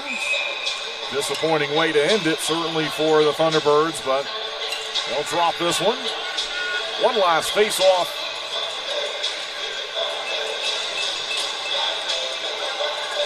And down he goes, and Binghamton has won. 4-1, the final score tonight.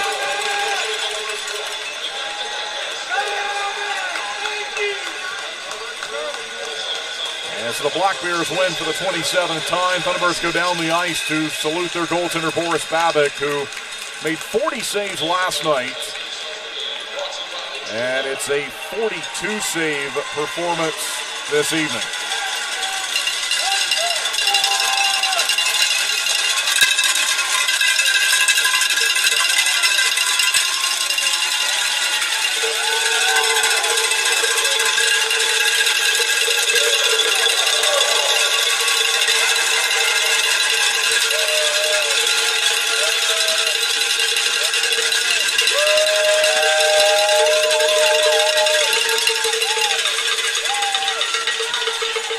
Babbitt's down on the scorer's table, and I think he saw that 47th shot go on the board or go to his glove that they didn't score, so we'll see if they put it up there, but certainly a performance both games this weekend that were good enough from him. He was, for me, the best player on the ice for the Thunderbirds this weekend. And again, he's going to go 0-2 on the stat sheet, but he was really good. And unfortunately, he had to be, as the Thunderbirds gave up over 40 shots each night. But again, this Black Bears team, you hate to lose to them, certainly, but they're at the top of the standings. They're there for a reason. Very good club again this year. And we certainly find out why here on the weekend. So it's a couple of losses for Twin City. They'll try to bounce back, of course, with the next 4 games against Blue Ridge. The Thunderbirds won 2 out of 3 last week against Blue Ridge, all 3 on home ice. And we'll see if they can. They had the one on the December 31st, but the games against Blue Ridge to start this month, and now they've got the games here that they've dropped. And so again, they'll try to bounce back next week. They'll be on the road in back-to-back games against Blue Ridge. They'll play 3 consecutive on the road against Blue Ridge over the crossing of 2 weeks. And so the 16th and 17th, Friday and Saturday, 23rd, 2 weeks away, and then the home game on the 24th that we are anticipating to be so far our biggest crowd of the season. Tickets are selling fast for that one, and there's going to be some additional promotion for that game that I think fans are really going to like. And so we're very excited for that one. So get your tickets now to the game on the 24th. Thunderbirds will play the Bobcats. It'll be the final home game in January, but it will also be the final home game for a month, as the Thunderbirds will go from the 24th of January until they host the Watertown Wolves on February the 27th without playing a home game. Those are the 2 home games from the 24th of January all the way to the 27th of February. But we'll get to it here in the post-game show and talk about what we saw on the weekend and give you a recap, of course, of tonight's game as well. As always, everyone, we thank you for tuning in. If you are in your car on the way home, please get there safely, and thanks for joining us tonight at the fairgrounds. We'll be right back, and then we'll have the post-game show for you following this 4-1 loss for the Thunderbirds.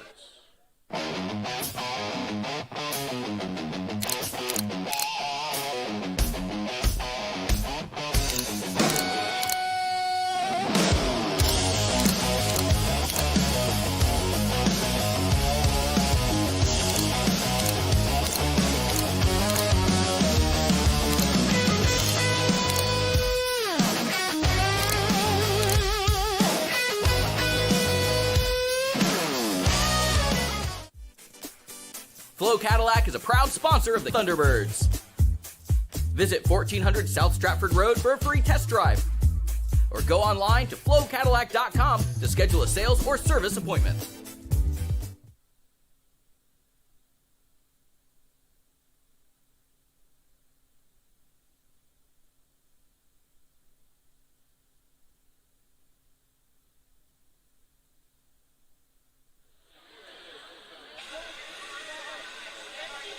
Welcome back inside the Winston-Salem Fairgrounds Arena for our post-game show.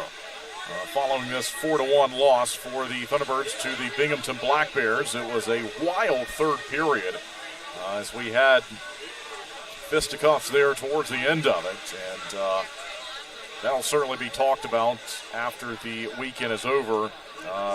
By the way, on the online scoring system, we have no penalty showing to Jacob Schnapp. He was removed.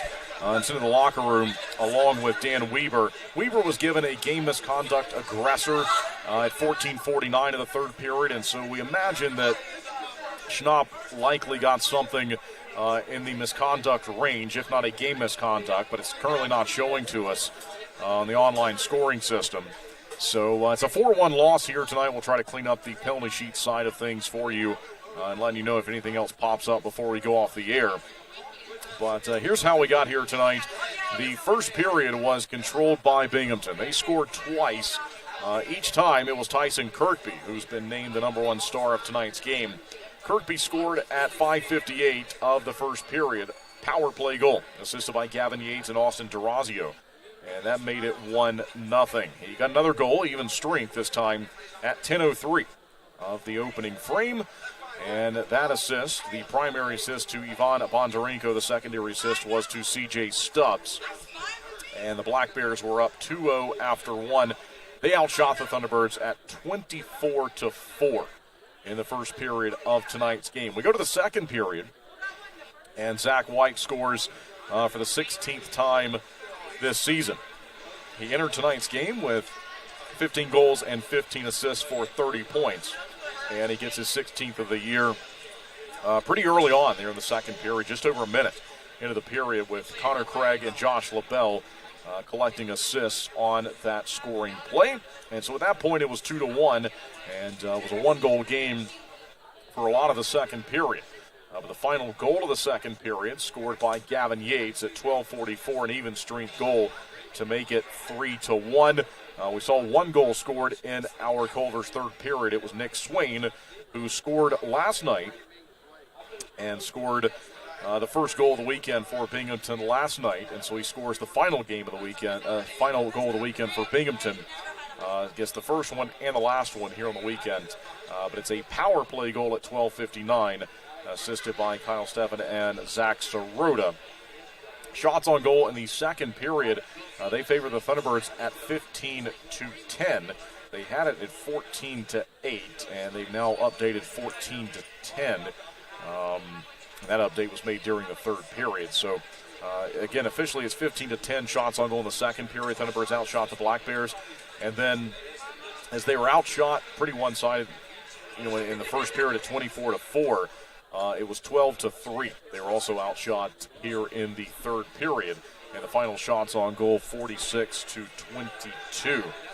And so Twin City is outscored on the weekend by a margin of 7-2. The only goal in last night's game was on the power play from Mike Kosis, assisted by Nate Keeley and Zach White.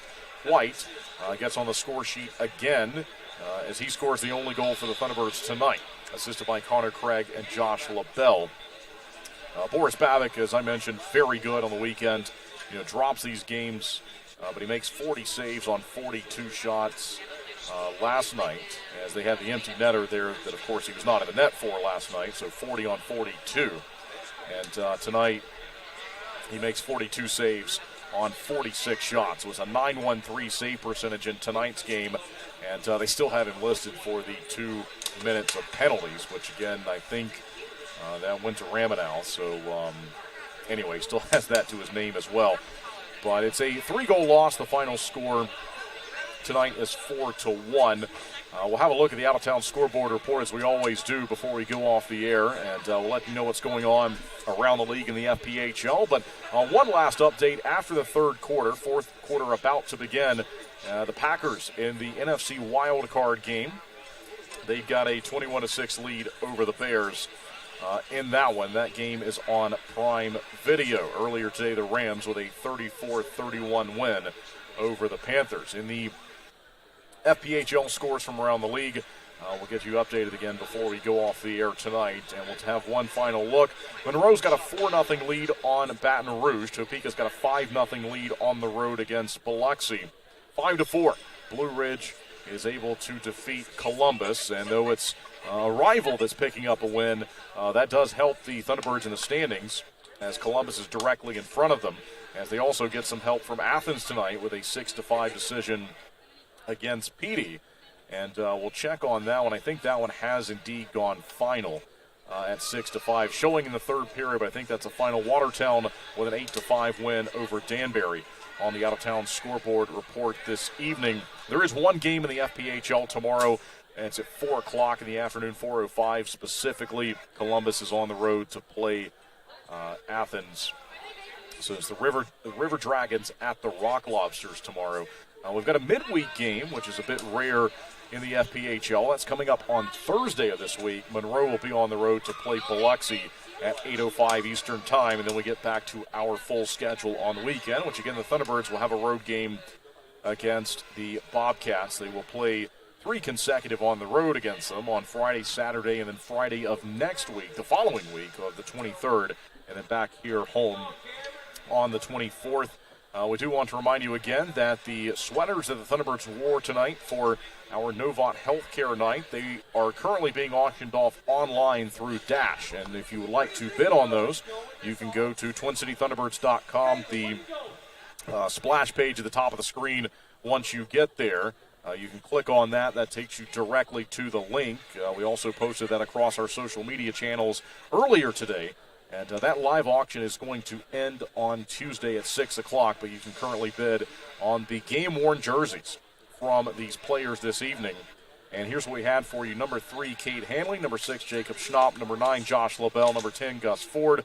Number 11, James Farmer. His, of course, was not worn as he's on the IR and did not play. John Butita, Connor Craig was in 15 instead of his number 5 that he typically wears. Corey Cunningham is normally in 19. He wore 16 tonight. Roman Kramer, Zach White, Mike Kosis, Yuri Pastuga, Michael Mania, Troy Harwell, Chad Purdy, who typically is in 72. He moved to 31 this evening and backed up Boris Babic, who put on a phenomenal showing here on the weekend. Boris Babic, Dion Demke, and Igor Ramanel, who has wore 23 in his debut game with the team yesterday, and he wore 39 tonight. So those are all the jerseys that can be bid on and then purchased through Dash. And again, that is at TwinCityThunderbirds.com, so we wanted to let you know about that. The next home game, again, is going to be Saturday, January the 24th. The puck will drop that night at 6:05, and then the Thunderbirds will hit the road. They will have 2 road games against Binghamton after playing again, 3 of their next 4 on the road. They'll have that home game against the Bobcats, but then 2 to end the month. And then they begin the month of February with 5 road games before finally returning on Friday, the 27th of February for a game against Watertown. So that's what's coming up next on the schedule. I'd like to thank everyone for tuning in this weekend. Also like to thank you for coming out and supporting the team for these back-to-back games if you were able to do so in the area.